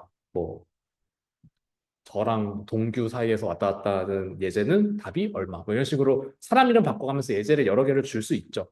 예제를 여러 개 주는 거랑 COT에서 단계를 주는 거는 별개의 문제라는 얘기예요. COT에서 단계를 주는 거는 퓨샷 프롬프트를 보면 알겠지만 이런 식으로 한 개의 상자, 한 상자에 사과가 8개 있습니다. 두 개의 상자가 있다면 총 사과는 몇 개일까요? 했을 때 단계별 생각을 주는 거예요. 만약에 이 단계별 생각이 없으면은 얘가 그냥 없다고 치면은 그냥 예제 두 개 준 게 다인 거예요. 그러면 이거는 예제 기준에서 퓨샷이 되는 거죠. 예제 기준으로는 퓨샷이 되는 거고 우리가 퓨샷 COT라고 얘기하는 거는 이 예제를 줄 때 이런 식으로 단계별 생각을 몇 개 줬다는 거예요. 그 차이가 있습니다. 그냥 퓨샷이랑 퓨샷 COT가 다릅니다. 우리가 그냥 퓨샷 러닝을 했다 이렇게 얘기하면은 단계별 생각을 넣었다는 얘기는 아니에요. 그냥 그렇게 한 거예요. 이 상태에서도 제로샷이 될 수 있어요. 예를 들면 이 단계별 생각을 제로샷 COT가 될 수 있겠죠. 이 단계별 생각들을 다 지워요. 예제를 줄 때 문제랑 답변만 줘요. 문제랑 답변만 준 다음에 단계별로 해결해 주세요. 이렇게 하면은 제로샷 COT인 거죠. 단계별 생각을 지웠으면 예제에서. 단계별 생각을 지웠으면 이 프롬프트에서 그러니까 COT, 단계별 생각에 대해서 우리가 받는 정보는 단계별로 해결해 주세요라고 하는 제로샷 COT에 대한 프롬프트만 있는 거기 때문에 예, 그래서 예제 기준으로 퓨샷 제로샷 하는 거랑 이 COT에서 퓨샷 제로샷 하는 게 다르다라는 거를 잘 기억하시면 좋겠고요. 그래서 이런 식으로 퓨샷 COT를 넣어주게 되면 당연하겠지만 가장 성능이 좋습니다. 그러니까 COT를 넣어주게 되면은 헷갈려 하지 않아요. 중간에 길을 잃지 않고요. 넣어준 단계별 생각 방식도 예제로 넣어준 단계별 생각 방식도 따라가면서 쫓아가면서 요 방식대로 쫓아가면서 몇 개 가지고 있다. 몇 개 가지고 있구나. 그리고 거기서 몇 개를 어떻게 하는구나. 그다음 결과가 어떻게 나오는구나. 이 단계별 생각을 그대로 쫓아가면서 답변이 나오게 되기 때문에 퓨샷을 썼을 때 성능이 더 좋습니다. 셀프 컨시스턴시 같은 경우에는 우리가 이런 식으로 제로샷으로 가는 거랑 아, 그 제로샷 예제밖에 없네요. 제로샷으로 가는 프롬프트 하나가 있는데 이 제로샷으로 가는 프롬프트를 여러 번 넣어주는 거예요. 여기 보시면은 넘버 샘플을 5번을 수행을 시켜서 호문을 5번 돌면서 동일한 거 하는 겁니다. 같은 프롬프트에다가 저기 이거 넣어주고요. 이 프롬프트 템플릿 넣어주고요. 그래서 5번을 뽑아봅니다. 5번 뽑아봤을 때 답변으로 나오는 게 얼마나 유사하게 나오는지를 비교해 볼 수가 있습니다. 답변으로 나오는 게 유사하다면은 지금 이게 제로샷 COT를 했을 때 뭔가 문제가 발생하지 않는구나. 그냥 꽤 괜찮게 대답을 하는구나라고 쓸 수도 있고요. 혹은 퓨샷 써야 되는구나. 써야 셀프 컨시스턴트 하겠구나. 이런 것들을 결정할 수 있는 거예요. 제로샷으로 해서요. COT 해서 결과 수집해 봤을 때, 뭐, 첫 번째부터 세 번째까지는 나름 괜찮은데, 네 번째, 다섯 번째가 완전 다른 얘기하고 있다. 그럼 이게 제로샷으로는 조금 부족하구나. 이 문제 잘 못 푸는구나. 라는 생각이 드니까, P샷 COT를 써가지고 해보니까 첫 번째부터 다섯 번째까지 전부 다 같은 얘기를 해요. 같은 대답을 한다. 그럼 얘를 써야 되는구나. 라는 식으로 셀프 컨시스턴트한 그런 COT 프롬프트를 찾을 수가 있는 겁니다. 그런 식으로 찾아서 써야 돼요. 그러니까 모든 문제에서 퓨샷 프롬프트를 쓸 수 없기도 하고요. 모든 문제에서 퓨샷 프롬프트를 쓸 수 없기도 하고 우리가 그렇게 하는 게 비효율적이기도 하고 그래서 이런 식으로 셀프 컨시스턴트한 프롬프트를 찾아다가 써야 합니다. 네, 그래요. 그래서 뭐 라마를 쓰면 어떻게 되고 뭐 어떤 모델이 적합하다 이렇게 되어 있는 거 있는데 사실 이것도 완벽한 건 아니라서 그냥 이렇게만 정리하고 넘어갈게요. 직접 해보고요. 결과를 봤더니 이렇더라. 그러니까 어떤 모델이 적합한지 우리가 그냥 쭉 해봤더니 이렇더라라는 걸로 얻을 수가 있다. 이런 얘기입니다. 네, 이거 해볼 때마다 성능이 약간씩 달라서 저도 이거 명확하게 이렇다라고 얘기하진 않을게요. 그러니까 달라질 수 있어요. 네, 그리고 모델별로 COT 효과가 다를 수 있어요. 이거 너무 당연한 얘기죠. 모델별로 그 학습을 할 때 COT를 갖고 학습한 놈도 있어요. 어떤 녀석이 그랬는지 모르겠지만 COT를 갖고 학습한 녀석도 있기 때문에 갖고 있는 프롬프트로 학습한 녀석도 있어요.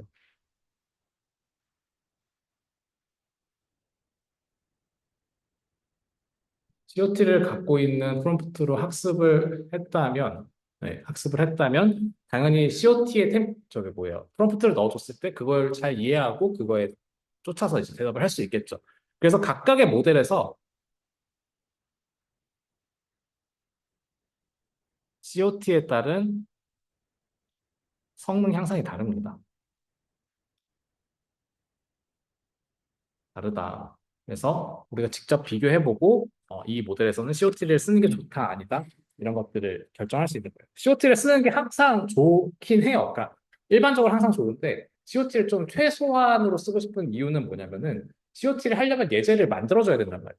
이 문제를 풀기 위해서 단계별 해설이 달려있는 데이터가 별로 없어요. 그러니까 뭐 예를 들어서 수학 문제집 같은 거 있으면은 단계별 해설이 있겠죠. 그 문제집 뒤에 해설집 보면은 이렇게 단계별 해설이 있는 경우들이 있겠지만 모든 데이터가 그렇게 되어 있지는 않아요. 그러니까 단계별 이렇게 뭐 혹은 COT 같은 거를 구현할 수 있는 방식이 없는 경우들이 대부분이니까 COT를 안 쓸 수 있으면 최대한 안 쓰고 싶은 거예요. 왜?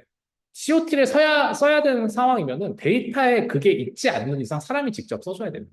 그 단계별 생각 과정에 대해서 직접 써줘야 되니까 최대한 안 쓰고 싶은 거예요. 그래서 각각의 모델에서 COT에 따른 성능 향상을 비교해서 최대한 안 쓰는 방향으로 모델을 결정하고 사용하게 되는 겁니다. 네, 제로샷으로 보면 이런 식으로 하는 거고요. 단계별로 생각해보자. 이렇게 넣어주는 거 각각 있는 거고. 네, COT를 했을 때 성능들을 비교해 봤을 때, 그러니까 COT 프롬프트를 했을 때 성능들, 그리고 일반 프롬프트를 했을 때 성능들을 비교해서 어떤 게 더 좋은지를 골라서 사용할 수 있다. 그러니까 예를 들면 뭐 라마 모델 같은 게 COT를 했을 때 더 좋다라고 한다면은 라마 모델을 사용한다. 이런 것들을 해볼 수가 있는 거죠. 라마 모델을 쓸 때는 COT를 반드시 써야겠구나. 이런 것들을 해야 된다라는 거고 우리가 여태까지 앞에서 간단하게 모델을 비교하는 것들을 계속 보여줬는데 이거를 우리가 큐레이션이라고 합니다. 모델 큐레이션을 해서 특정한 목적에 맞게 모델들을 어떤 게 좋더라라는 거를 알아내고 찾아서 정리하는 그런 것들을 우리가 큐레이션이라고 얘기를 하죠. 보통 이제 일반적인 용어로는 미술관에서 우수 작품 선별하는, 전시하는 행위를 큐레이션이다 이렇게 얘기하는데 다양하게 많이 쓰죠. 이 모델을 큐레이션 한다는 개념이 뭐냐면은 특정 작업, 특정 도메인. 도메인이라는 거는 문제 도메인 얘기하는 거예요. 그러니까 지식의 도메인. 지식의 도메인이라는 게 뭐냐면은 여러분들 네이버 보면은 네이버 www.naver.com 하고 슬래시하고 뭐 메일이면 메일, 뭐 스포츠 뉴스면 뉴스라고 나오나? 아무튼 이런 식으로 이 안에 서로 나눠져 있는 도메인이 있단 말이에요. 이거랑 비슷해요. 우리가 자연어 언어들도 각각의 도메인이 있습니다. 의료 도메인이 있고요. 뭐 법률 도메인이 있고 기술, 뭐 코딩이라고 하는 도메인도 있을 거고요. 그죠? 이런 도메인들에 특화되고 약간 성능이 뛰어난 모델의 차이가 있기 때문에 이 LLM은 그냥 한 좋은 모델이 있어가지고 그걸 다 쓸 수 있으면 좋아요. 챗GPT가 그런 거 잘하니까 챗GPT를 쓸 수 있으면 좋죠. 근데 그게 맞긴 한데 이제 우리가 쓰고 있는 것들은 좀 작은 모델들이니까 그 작은 모델들은 이런 도메인에 특화된 모델들이 다를 수 있다. 그리고 작업 역시도 작업도 요약하는 거, 번역하는 거, 답변하는 거 이런 여러 가지 작업들에 따라서 잘하는 모델이 달라질 수 있어요. 각각의 도메인 그리고 각각의 작업에 따라서 가장 적합한 모델들을 뽑아내는 거예요. 이렇게 뽑아내 놓고 뽑고 앙상블링이라고 하는 다음 챕터에서 얘네들을 어떻게 잘 묶어다가 써야지 성능이 좋은지가 나오게 되는 겁니다. 그렇습니다. 그래서 각각의 도메인, 지식의 도메인들, 어떤 도메인에 해당하는지, 어떤 작업에 해당하는지에 따라서 다들 테스트 해봐야 된다라는 얘기예요. 템플릿도, 그러니까 우리 아까 앞에서 얘기했던 거는 이제 템플릿도 다양하게 지원한다면은 어떤 템플릿이 좋은지 해봐야 돼요.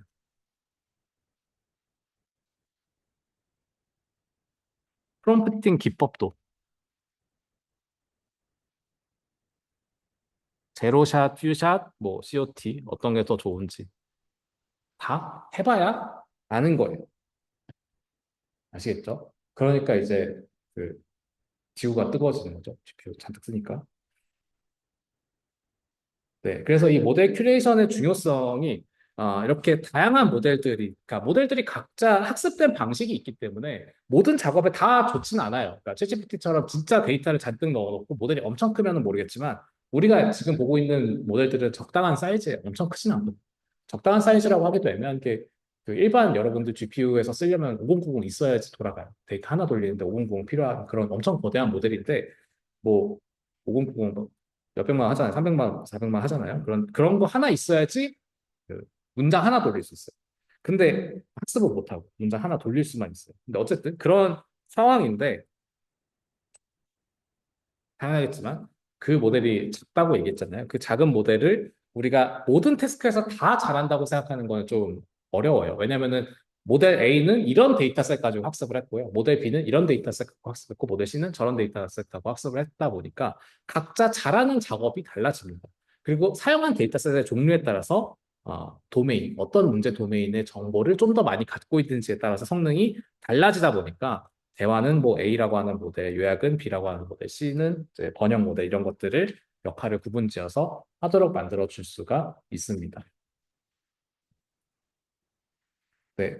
이 리소스 효율성은 작업에 필요한 최단의 크기와 복잡성을 가진 모델을 자동으로 선택하는 기능을 얘기하는 건데 이거는 그러니까 어떤 식인지 조금 그 보여드리면은 제가 이제 퍼플렉시티라고 하는 거를 써요. 그래서 퍼플렉시티라고 하는 거는 보면은 그 여기 보면 이런 식으로 검색 활성화된 뭐 이런 식으로 써져 있어요. 이게 뭐냐면은 얘네들이 모델을 지가 알아서 고르고요. 그 검색을 해야 되는 데이터베이스도 알아서 골라서 하는 거예요.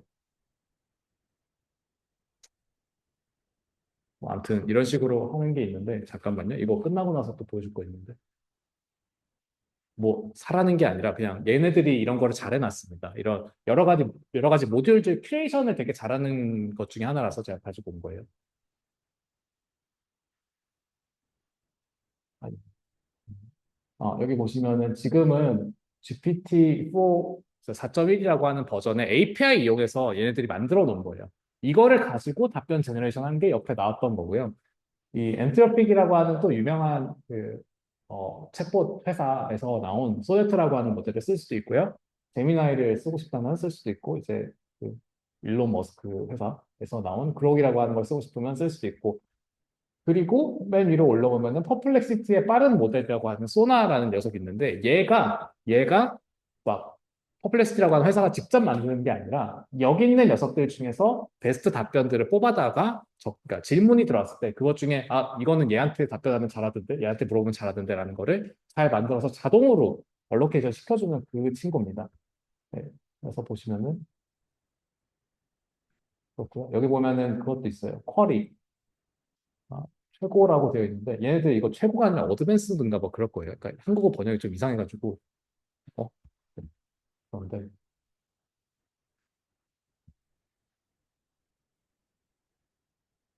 네, 여기 최고라고 하는 거는 각 쿼리에 대해서 최적의 모델을 자동으로 선택해 주는 거 이렇게 있습니다. 그래서 저렇게 자동으로 선택해가지고 돌아가도록 만들어 줄 수도 있어요. 네. 이게 여기서 얘기하는 이 자동으로 다양한 API를 선택해서 만들어주는 큐레이션의 효율성 작업이에요. 그러니까 퍼플렉시티 입장에서는 예를 들어서 GPT-4 4.1 버전이 API 비용이 비쌀 거예요, 아마 딴 거보다. 근데 이제 비싸면은 그거를 좀 덜 쓰고 싶잖아요. 덜 써야지 자기네들 비용은 줄일 수가 있으니까. 그러면은 이 동일한 작업을 시켰을 때 뭐 제미나이 2.5가 그 정도는 했다. 그러면은 굳이 GPT 4.1한테 시키는 게 아니라 제미나이 2.5 더 저렴한 거에다가 작업을 시키는 거죠. 혹은 뭐 GPT 3.5라던가 그런 식으로 더 저렴한 작업을 시킬 수 있도록 자동으로 선택하는 리소스 효율성을 따지기도 하고요. 특화된 능력, 특정 도메인, 특화된 모델 활용하는 거, 일관성 보장은 특정 유형의 쿼리에 대해서 일관된 품질의 응답을 제공할 수 있도록 만들어주는. 우리가 그냥 챗봇이면은 품질이 일관되지 않아도 괜찮아요. 뭐 이렇게 물어보면 이렇게 답변 나오고 저렇게 물어보면 저렇게 답변 나와도 상관없는데 예를 들어서 내가 챗봇 가지고 하고 싶은 게 뭐 예를 들면 대한항공 뭐 챗봇 이렇게 해가지고 내가 뭐 고객센터에서 뭐 물어보면 답변해주길 원해요. 근데 답변을 고객센터에서 자주 나왔던 질문과 답변에 대한 대답을 해주길 바라는데 막 뜬금없는 소리 하면은 안 되잖아요. 갑자기 팬케이크 레시피 얘기하고 이러면 안 되잖아요. 그런 것들을 위해서 우리가 일관된 품질의 응답을 제공할 수 있도록 모델의 큐레이션을 해야 됩니다. 그러니까 너무 그러니까 범용적인 성능이 뛰어나면 좋죠. 일반적으로 좋은 챗봇이긴 한데 그러다가 이제 다른 막 탈옥 같은 현상이 일어날 수도 있고 이상한 답변할 수도 있으니까 특정한 그 일관된 품질이 나오도록 만들어주는 게 중요하다는 얘기예요.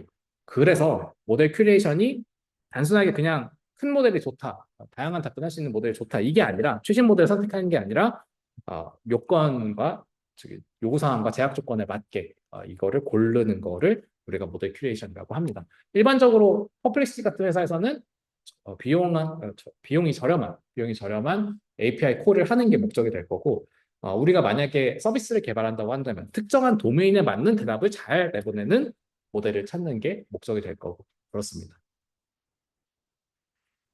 네, 우리가 뭐 앞에서 예제 파인튜닝 같은 거 할 때 코 GPT 막 이런 거 봤는데 그런 거 이제 한국어라고 하는 언어에 조금 더 특화되어 있는 모델이 되는 거죠. 그런 것처럼 우리 목적에 맞게 잘 뽑아다 써야 된다라는 얘기고요. 뭐 그런 것들을 측정하는 기준이 뭐 여러 개가 있는데 뭐 알만한 얘기고 부수적으로 고려해야 되는 거가 컨텍스트 길이 라이센스 앞에서 얘기했던 내용들입니다. 같은 내용이에요. 참고로 이제 최신성은 데이터 학습 시점, 데이터가 최신에 해당하는 건지 이것도 좀 중요하니까 그렇게 포함해서 한번 읽어보시면 뭔 얘기인지 아는 내용들이니까 읽어만 보고 뭔지 대충 보면은 알 수 있는 정도면 충분합니다. 모델 큐레이션은 그냥 우리가 각각 정해져 있는 태스크들에 대해서 하나씩 테스트를 하는 거예요. 그러니까 이 아까 봤던 그 모델들 여러 개 프롬프트 넣으면서 모델들 비교했던 거랑 크게 다르지 않습니다. 테스크 갈아 끼면서 모델들 평가하도록 만들어주고요. 여기서 COT가 좋다, 제로샷이 좋다, 그냥 스탠다드 프롬프트가 좋다 그러면은 그것도 테스트하는 포문 루프를 한 번 더 돌면 됩니다. 그러니까 앞에서 했던 모델 비교를 태스크별로 특정한 작업별로 비교했다가 전부예요.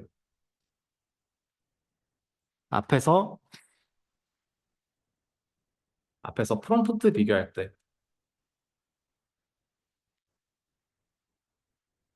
홈은 돌았던 거랑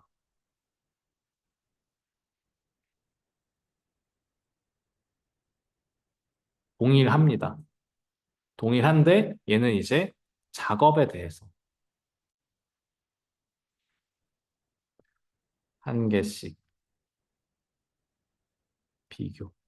근데 여기는 이제 작업 하나에 대해서 프롬프트가 이렇게 되어 있는 프롬프트 하나만 있다고 가정을 한 건데 우리가 작업도 하고 프롬프트도 한다고 하면은 여기에 들어가는 거를 프롬프트 템플릿으로 만들어주고 거기다 뭐 COT를 적용한 것도 있고 제로샷 한 것도 있고 뭐 피샷 한 것도 있고 이런 식으로 여러 가지 여러 가지 프롬프트를 테스트해 볼 수 있도록 만들고 포문을 하나 더 만들어가지고 테스트하면은 되겠죠. 그래서 포문을 여러 개 만들어서 테스트할 수도 있는 거예요.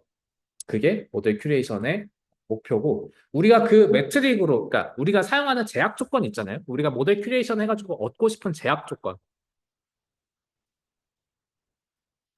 제가 뭐 질문과 답변하는 그러니까 빠르게 질문과 답변할 수 있는 챗봇을 만들고 싶은 게 목적인데 성능 뛰어난 게 중요해가지고 막 답변 나오는데 1시간 걸려요. 그러면은 쓸모가 없죠. 그러니까 이제 단순하게 그 있는 정보에서 빨리 찾아가지고 있다 없다 뭐 아니면은 뭐 이거다 아니다 이렇게 얘기만 간단하게 해줄 수 있는 챗봇을 만들고 싶다면은 평가 지표에 응답 시간이 들어가야 될 거예요. 응답 시간. 그리고 내가 만약에 요약하는 게 목적이다. 그러면 뭐 응답 길이가 들어간다거나 정확성 점수가 그러니까 요약을 했는데 막 없던 얘기가 생기고 그러면 안 되잖아요. 그럼 정확성 점수 같은 것들이 들어갈 수 있어요.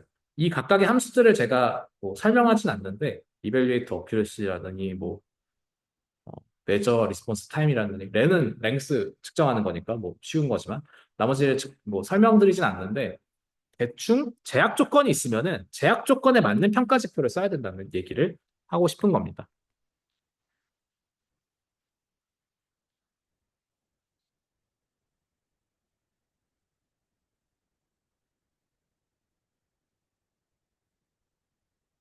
근데 이런 식으로 제약 조건에 맞는 평가 지표를 정량적으로 딱 숫자로 어느 게 어느 것보다 더 좋다라고 얘기할 수 있는 형태로 측정될 수 있는 것도 있어요. 근데 아닌 경우도 있겠죠. 예를 들어서 답변이 빨리 나오는 게 그 좋다 그래서 모델을 학습시켰는데, 그러니까 모델을 딱 큐레이션을 시켰을 때 답변 제일 빨리 나오는 애를 골라서 썼어요. 근데 답변이 빨리만 나오고 성능은 뭐 아주 바닥일 수도 있는 거죠. 그러니까 뭐 제 yes or no로 대답하는데 yes or도 그냥 랜덤하게 둘 중에 하나만 대답을 하게 하면 가장 빠르게 대답을 할 수 있잖아요. 그런 게 원하는 게 아니라 빨리 하면서도 정확도가 유지돼야 되고 이런 거니까 네.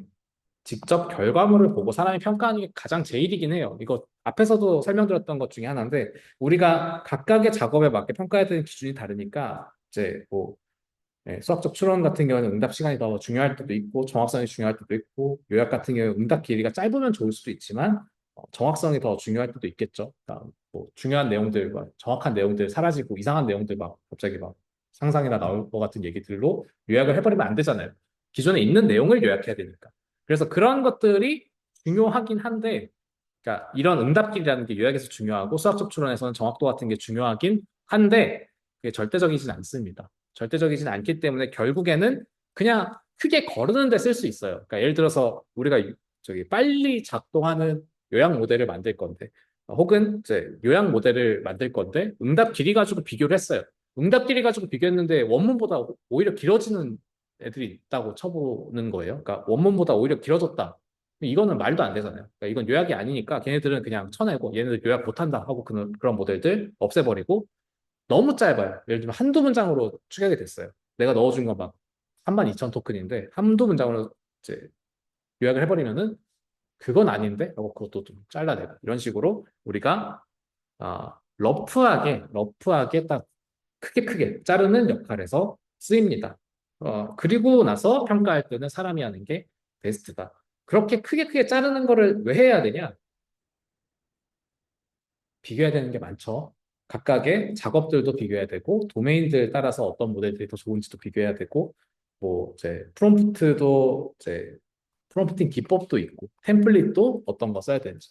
여러 개가 있다 보니까, 그리고 모델도 지금 우리는 세 개밖에 안 보고 있는데, 언어 모델이 얼마나 많이 있겠어요. 쓸 수 있는 언어 모델이 많다 보니까, 그것들을 다 비교하려면은 시간이 너무 오래 걸리는 거죠.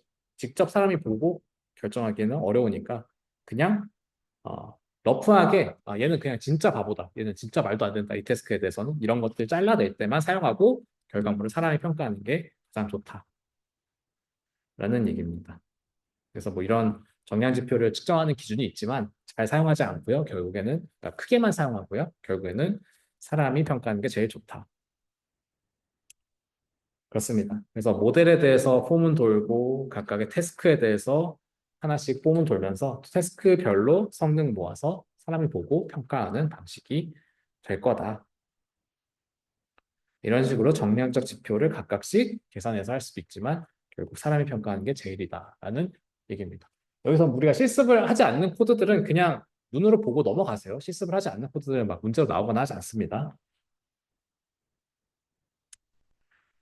예, 그리고 도메인별 모델 큐레이션 같은 경우에 이런 거는 우리가 앞에서 많이 봤던 범용적인 모델인데 예를 들어서 뭐 메디트론, 이메저리, LLM, GGUF라고 하는 의료 도메인 특화된 모델이 있다고 가정을 해봅시다. 저런 이름 검색하면 모델 안 나와요. 그냥 제가 이름 막 지은 거예요. 메디트론이라는 건 원래 있는 건데 그 메디트론을 저렇게 GPT-4에서 쓸 수 있는 형태로 포팅된 건 없습니다. 어쨌든 메디트론이라고 하는 모델을 쓴다고 쳤을 때 얘네들이 평가할 때 우리가 아까 앞에서 봤던 뭐 실행 속도, 그러니까 얼마나 응답 시간이 짧았냐, 혹은 정확도 이런 것들 가지고 평가하는 게 아니라 의료 도메인이라고 하는 거에 맞춰야 되니까 예를 들어서 우리가 이런 용어들, 그러니까 내가 지금 물어보고자 하는 이런 의학 용어들을 제대로 출력을 했는지로 러프하게 걸러낼 수 있겠죠. 예를 들어서 이런 누오스, 헤르메스, 미스트랄 모델 같은 경우에는 의료 도메인에 특화되어 있지 않기 때문에 이런 단어를 사용할 수도 있겠지만 의료 도메인에 특화되어 있는 모델보다는 좀 빈도수가 낮겠죠.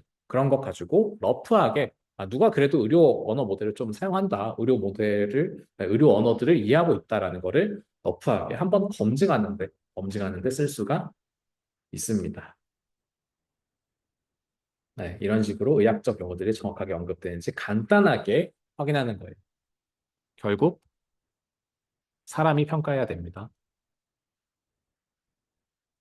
여기서 간단하게 평가할 수 있는 거는 아예 그냥 의료 용어를 이해를 못하는 그런 것들을 걸러낼 수 있다는 거예요. 의료 용어를 아예 이해 못해가지고 답변에도 의료 용어가 안 나오고 이런 녀석들을 걸러낼 수 있다는 장점이 있을 뿐이지, 간단하게 확인할 수 있다는 장점이 있을 뿐이지, 교육을 평가할 땐 사람이 해야 된다.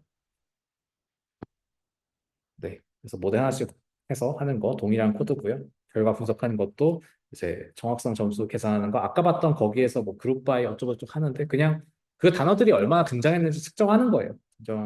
일단 측정해서 정량적인 평가를 할 수도 있다. 마지막으로 모델 앙상블링에 대해서 보도록 합시다. 모델 앙상블링의 평가 방법은 앞에서 봤던 거랑 다르지 않고 모델 앙상블링의 기법이 어떤 거 있는지만 설명을 드리면 됩니다. 자, 모델 앙상블링의 기법들을 설명할 때 우리 앙상블을 왜 쓰는지를 먼저 설명을 좀 드리면 좋을 것 같아요. 앙상블링이라고 하는 기법은 그 원래 머신러닝에서 넘어온 거예요. 머신러닝도 되게 다양한 모델들이 있잖아요. 그러니까 뭐 이런 같은 문제를 풀 때 뭐 신경망 모델이라고 하는 게 있고 무슨 디시전 트리라고 하는 게 있고 랜덤 포레스트가 있고 뭐 여러 개 있거든요. 여러 개 있는 그런 모델들이 있을 때 걔네들을 묶어서 그러니까 여러 개들을 묶어서 쓰면은 성능이 좋아진다라는 게 앙상블링 기법의 기본 아이디어입니다. 이 양상블링의 주요 이점은 뭐 여러 가지가 있겠지만 이런 건데요. 정확성 향상하고 경고성 향상하고 불확실성 감소하고 이제 다양한 관점을 얻을 수 있다는 건데 예를 들어서 그 어떤 식으로 이해하면 되냐면은 그 앙상블은 모델이 여러 개가 있는 거예요. 모델 1번, 모델 2번, 모델 3번 이런 식으로 모델들이 여러 개가 있고 얘네들이 그 이런 거죠. 그러니까 다수결로 답변을 결정했을 때 여러분들이 만약에 이제 시험 문제가 테이크홈 이그잼이라서 친구들끼리 모여가지고 문제를 푼다 그러면은 나는 1번이라고 생각하는데 다른 친구들이 다 2번이래요. 그러면 2번으로 하는 게 좀 더 낫겠죠. 그런 게 이제 정확성 향상에 대한 거고 견고성 향상, 경고성 증가 같은 것도 모델이 뭐 다들 문제를 잘 그러니까 모든 문제를 모든 학생이 다 잘 풀 수가 없는 경우. 예를 들어서 나는 앞쪽만 봐가지고 앞쪽 문제는 잘 풀어. 나는 뒤쪽만 봐서 뒤쪽 문제는 잘 풀어. 이러면은 앞쪽만 본 친구들은 그 앞쪽 문제를 풀 때는 잘하는데 뒤쪽 문제를 풀 때는 약하겠죠. 그러면 뒤쪽 문제를 풀 때 약할 때 뒤쪽 문제를 공부했던 친구들이 경고성을 올려주는 거예요. 그러니까 전체적으로 우리 논의에서 문제를 풀기 때문에 이제 정답을 더 잘 맞출 수가 있는 거죠. 불확실성도 그런 식으로 감소가 되고요. 각자가 배운 파트, 공부한 파트가 다르다 보니까 다양한 관점들을 가질 수 있게 되는 겁니다. 뭐 수업에 참여한 비율도 다를 거고, 뭐 집중한 정도도 다를 거고, 그런 다양한 관점이 생기게 되는 거죠. 모델도 마찬가지입니다. 같은 데이터로 학습하지 않고요. 데이터 1번, 데이터 2번, 데이터 3번, 그 프롬프트도 다르고요. 템플릿도 다르고요. 학습할 때 넣어줬던 프롬프트 기법들도 다르고 다양하잖아요. 다양하다 보니까 나는 내가 학습했던 데이터에는 왠지 모르게 뭐 의료 데이터 정보들이 좀 많이 있었다. 그럼 나는 의료에 대해서 조금 더 잘 대답할 수 있는 모델인 거고 너는 뭐 법률 데이터가 왠지 모르게 많았다. 그럼 법률 데이터에 대해서 잘 대답할 수 있는 녀석인 거고 그런 식으로 역할이 구분될 수 있는 거예요. 전문 도메인의 질의가 이제 그런 것들, 이제 전문 도메인 데이터가 반영됐기 때문에 그런 것들이 가능해지는 거죠. 이 양상분리 기법에 여러 가지가 있는데 대표적인 거 세 개만 가져왔습니다. 투표 기반, 퓨전, 혼합 이렇게 있는데 투표 기반 앙상블이 가장 흔한 선택지예요. 그러니까 앙상블의 모델들이 모델 1번, 모델 2번, 모델 3번 있는데 예를 들어서 모델 1번은 이런 답변을 해야 돼. 모델 2번은 이런 답변을 해야 돼. 모델 3번은 저런 답변을 해야 돼. 라고 얘기하는 경우에 투표를 해가지고 1번, 2번, 3번 중에 어떤 게 이제 맞는지를 하는 거죠. 예를 들어서 A랑 B 중에 골라라라고 챗봇한테 물어봐요. 모델 1번은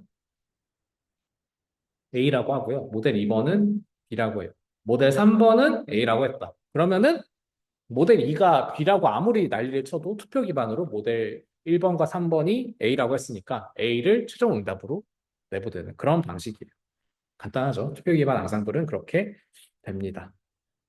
퓨전 앙상블은 그 앙상블을 만들 때 이런 식으로 같은 태스크를 투표를 통해서 하나를 딱 답변을 결정하는 게 아니라 여러 모델의 응답을 통합해서 새로운 응답을 생성하는 방식이에요. 뭐냐면은 내가 M1이에요. 내가 조금 더 다른 애들보다 커요. 좀 대단한 친구예요. 그러면 이제 M2랑 M3에서 나온 응답들이 있으면은 또 이게 사고로 치면은 아이정 우이정 이렇게 이 사람들이 이제 어떤 의견을 작성을 하면은 얘가 그거를 통합해가지고 왕한테 얘기하는 거예요. 이렇게.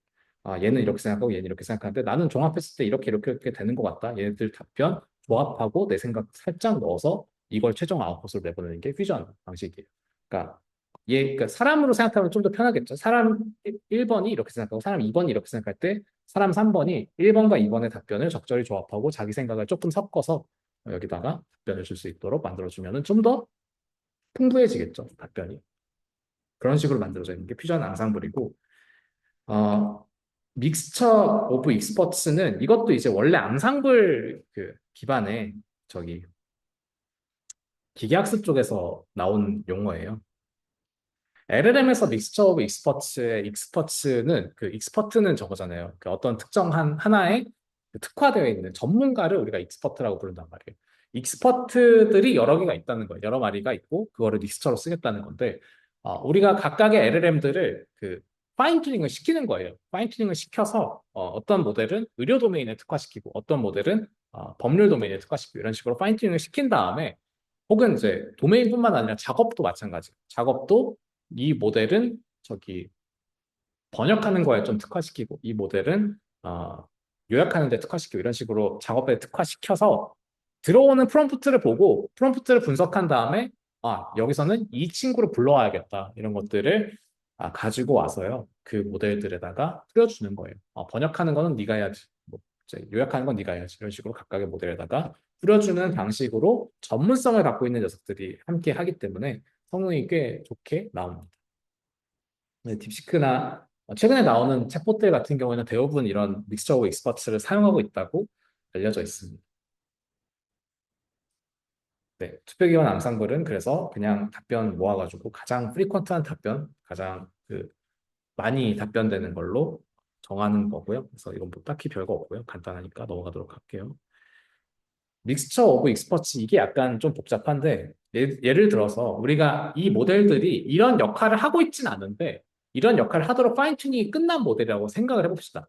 사실 정보를 이제 좀 찾아낼 수 있도록 파인 튜닝이 끝났고 얘는 창의적인 제안을 하도록 파인 튜닝이 끝났고 얘는 기술적인 구현을 하도록 그러니까 코드로 만들어내는데 파인 튜닝이 되어 있다라고 한다면은 질문이 스마트홈 시스템을 구축하는 방법에 대해서 알려주세요라는 이런 설명해 주세요라고 하는 질문이 들어왔을 때 내부적으로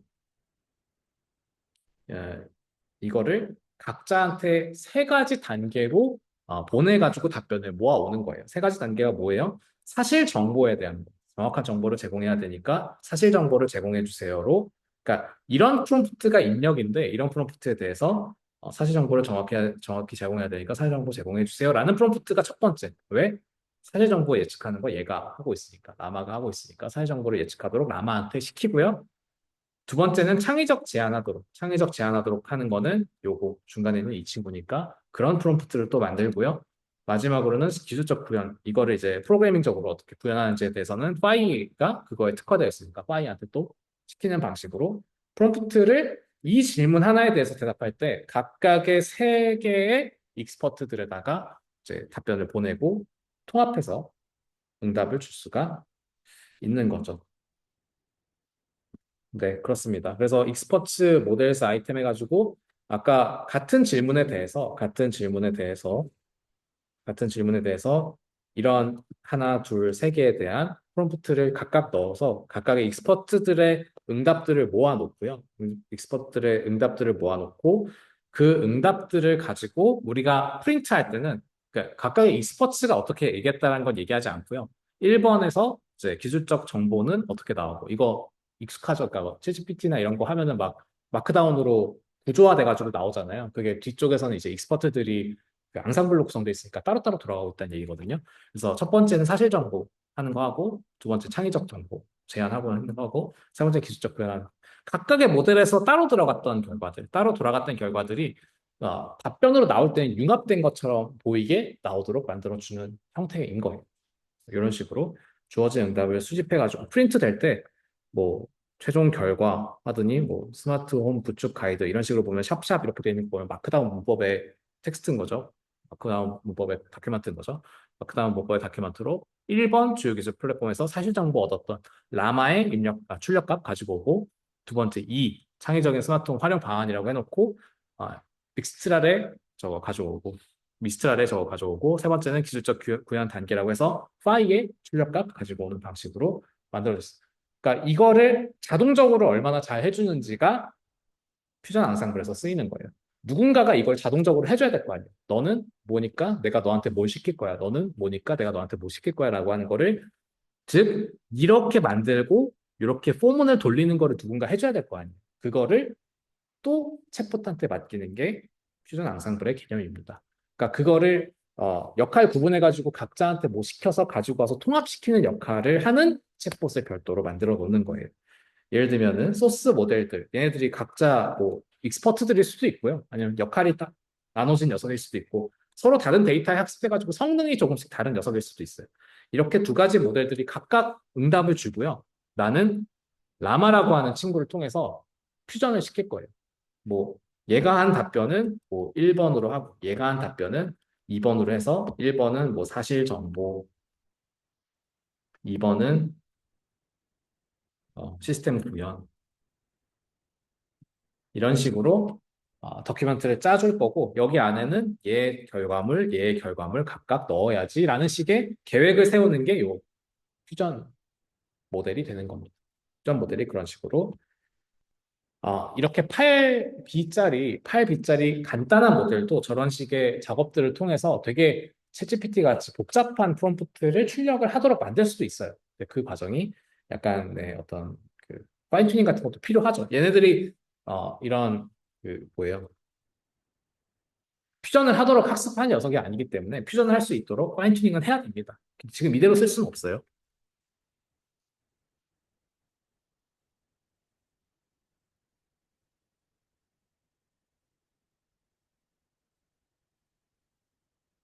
퓨전을 할 수 있도록 추가 학습은 필요하다라는 얘기고요. 그렇게 추가 학습이 되고 나서는 얘들을 섞을 때, 요거는 그러니까 뭔가 알아야 되잖아요. 얘는 뭘 잘하고 얘는 뭘 잘하는지 알아야지 얘가 뭐 이제 프롬프트 계획을 세우죠. 그래서 얘가 파인 튜닝 추가 학습을 해가지고 각자의 역할 구분을 좀 한 다음에 여기다가 뭐 넣고 여기다가 뭐 넣고 이런 식으로 계획 세워가지고 결과 정리해서 통합해가지고 출력하고 이런 거를 할 수 있다. 그런 얘기예요. 그래서 각각의 소스 모델에서 프롬프트들 넣어서 응답들 모으고요. 네, 이거는 이제 소스 모델들, 아까 있던 이 친구들에 대해서 그냥 하나씩 돌아간 거고요. 코드 아까 앞에서 봤던 거랑 큰 차이 없습니다. 그래서 응답 모으고, 그 다음에 보면은 퓨전 프롬프트. 여기에다가 소스 1번에서는 어떻게 했고, 소스 2번에서는 어떻게 했다라고 하는 거를 통합해가지고 중복되는 내용은 통합하고 서로 다른 관점이나 제안을 모두 포함시켜 균형적인 응답 작성. 이런 식의 어떤 파인 튜닝 할 때 썼던 그게 있을 거 아니에요. 파인 튜닝 할 때 썼던 그런 프롬프트가 있으면 그거를 이용해서 퓨전을 시키면은 최종적으로 여기서 나왔던 첫 번째 답변, 여기서 나왔던 두 번째 답변이 합쳐져서 하나의 결과물로 퓨전 모델이 만들어줄 수 있게 되는 겁니다. 뭔 얘기인지 아시겠죠? 그리고 어떤 앙상블링 기법이 좋은지, 뭐 예를 들어 퓨전까지 필요한지, 혹은 뭐저 믹스처 오브 익스퍼츠까지 필요한지 그런 것들은 모델 큐레이션에서 봤던 방법이랑 동일하게 그냥 여러 개 돌려놓고 그중에 최고를 고르는 방법이 됩니다. 네, 여러 가지가 있는데 우리가 그 투표 기반 앙상블은 그냥 구현이 간단한 게 최고의 장점이에요. 구현이 간단한 게 최고의 장점이고 뭐 창의적 작업 주관적 질문에는 더 효과적이라고 하는 거는 예를 들어서 A랑 B 사이에 투표하는 거는 가능해요. 근데 안녕하세요랑 안녕하십니까랑 그냥 안녕이랑 하이랑 헬로랑 막 지들 멋대로 각자 서로 다른 대답을 하고 있을 때 이런 거는 투표가 불가능하잖아요. 각자 주관적으로 대답하고 있는 경우에는 투표가 불가능. A, B 같이 이렇게 다지선다형인 경우에는 투표가 가능하지만 이런 주관적인 경우에는 투표가 불가능해서 쓸 수가 없어요. 이제 혼합 앙상블 같은 경우에는 전문성을 살릴 수 있다는 게 가장 큰 장점이고요. 여러 모델 실행이 필요하기 때문에 좀 더 느릴 거고요. 퓨전 앙상블은 학습을 조금 해야 됩니다. 모델의 장점을 결합할 수 있고 더 완전한 응답을 생성할 수 있다는 건 장점이지만 비용이 높아요. 왜? 퓨전하도록 학습해야 되기 때문에 그렇습니다.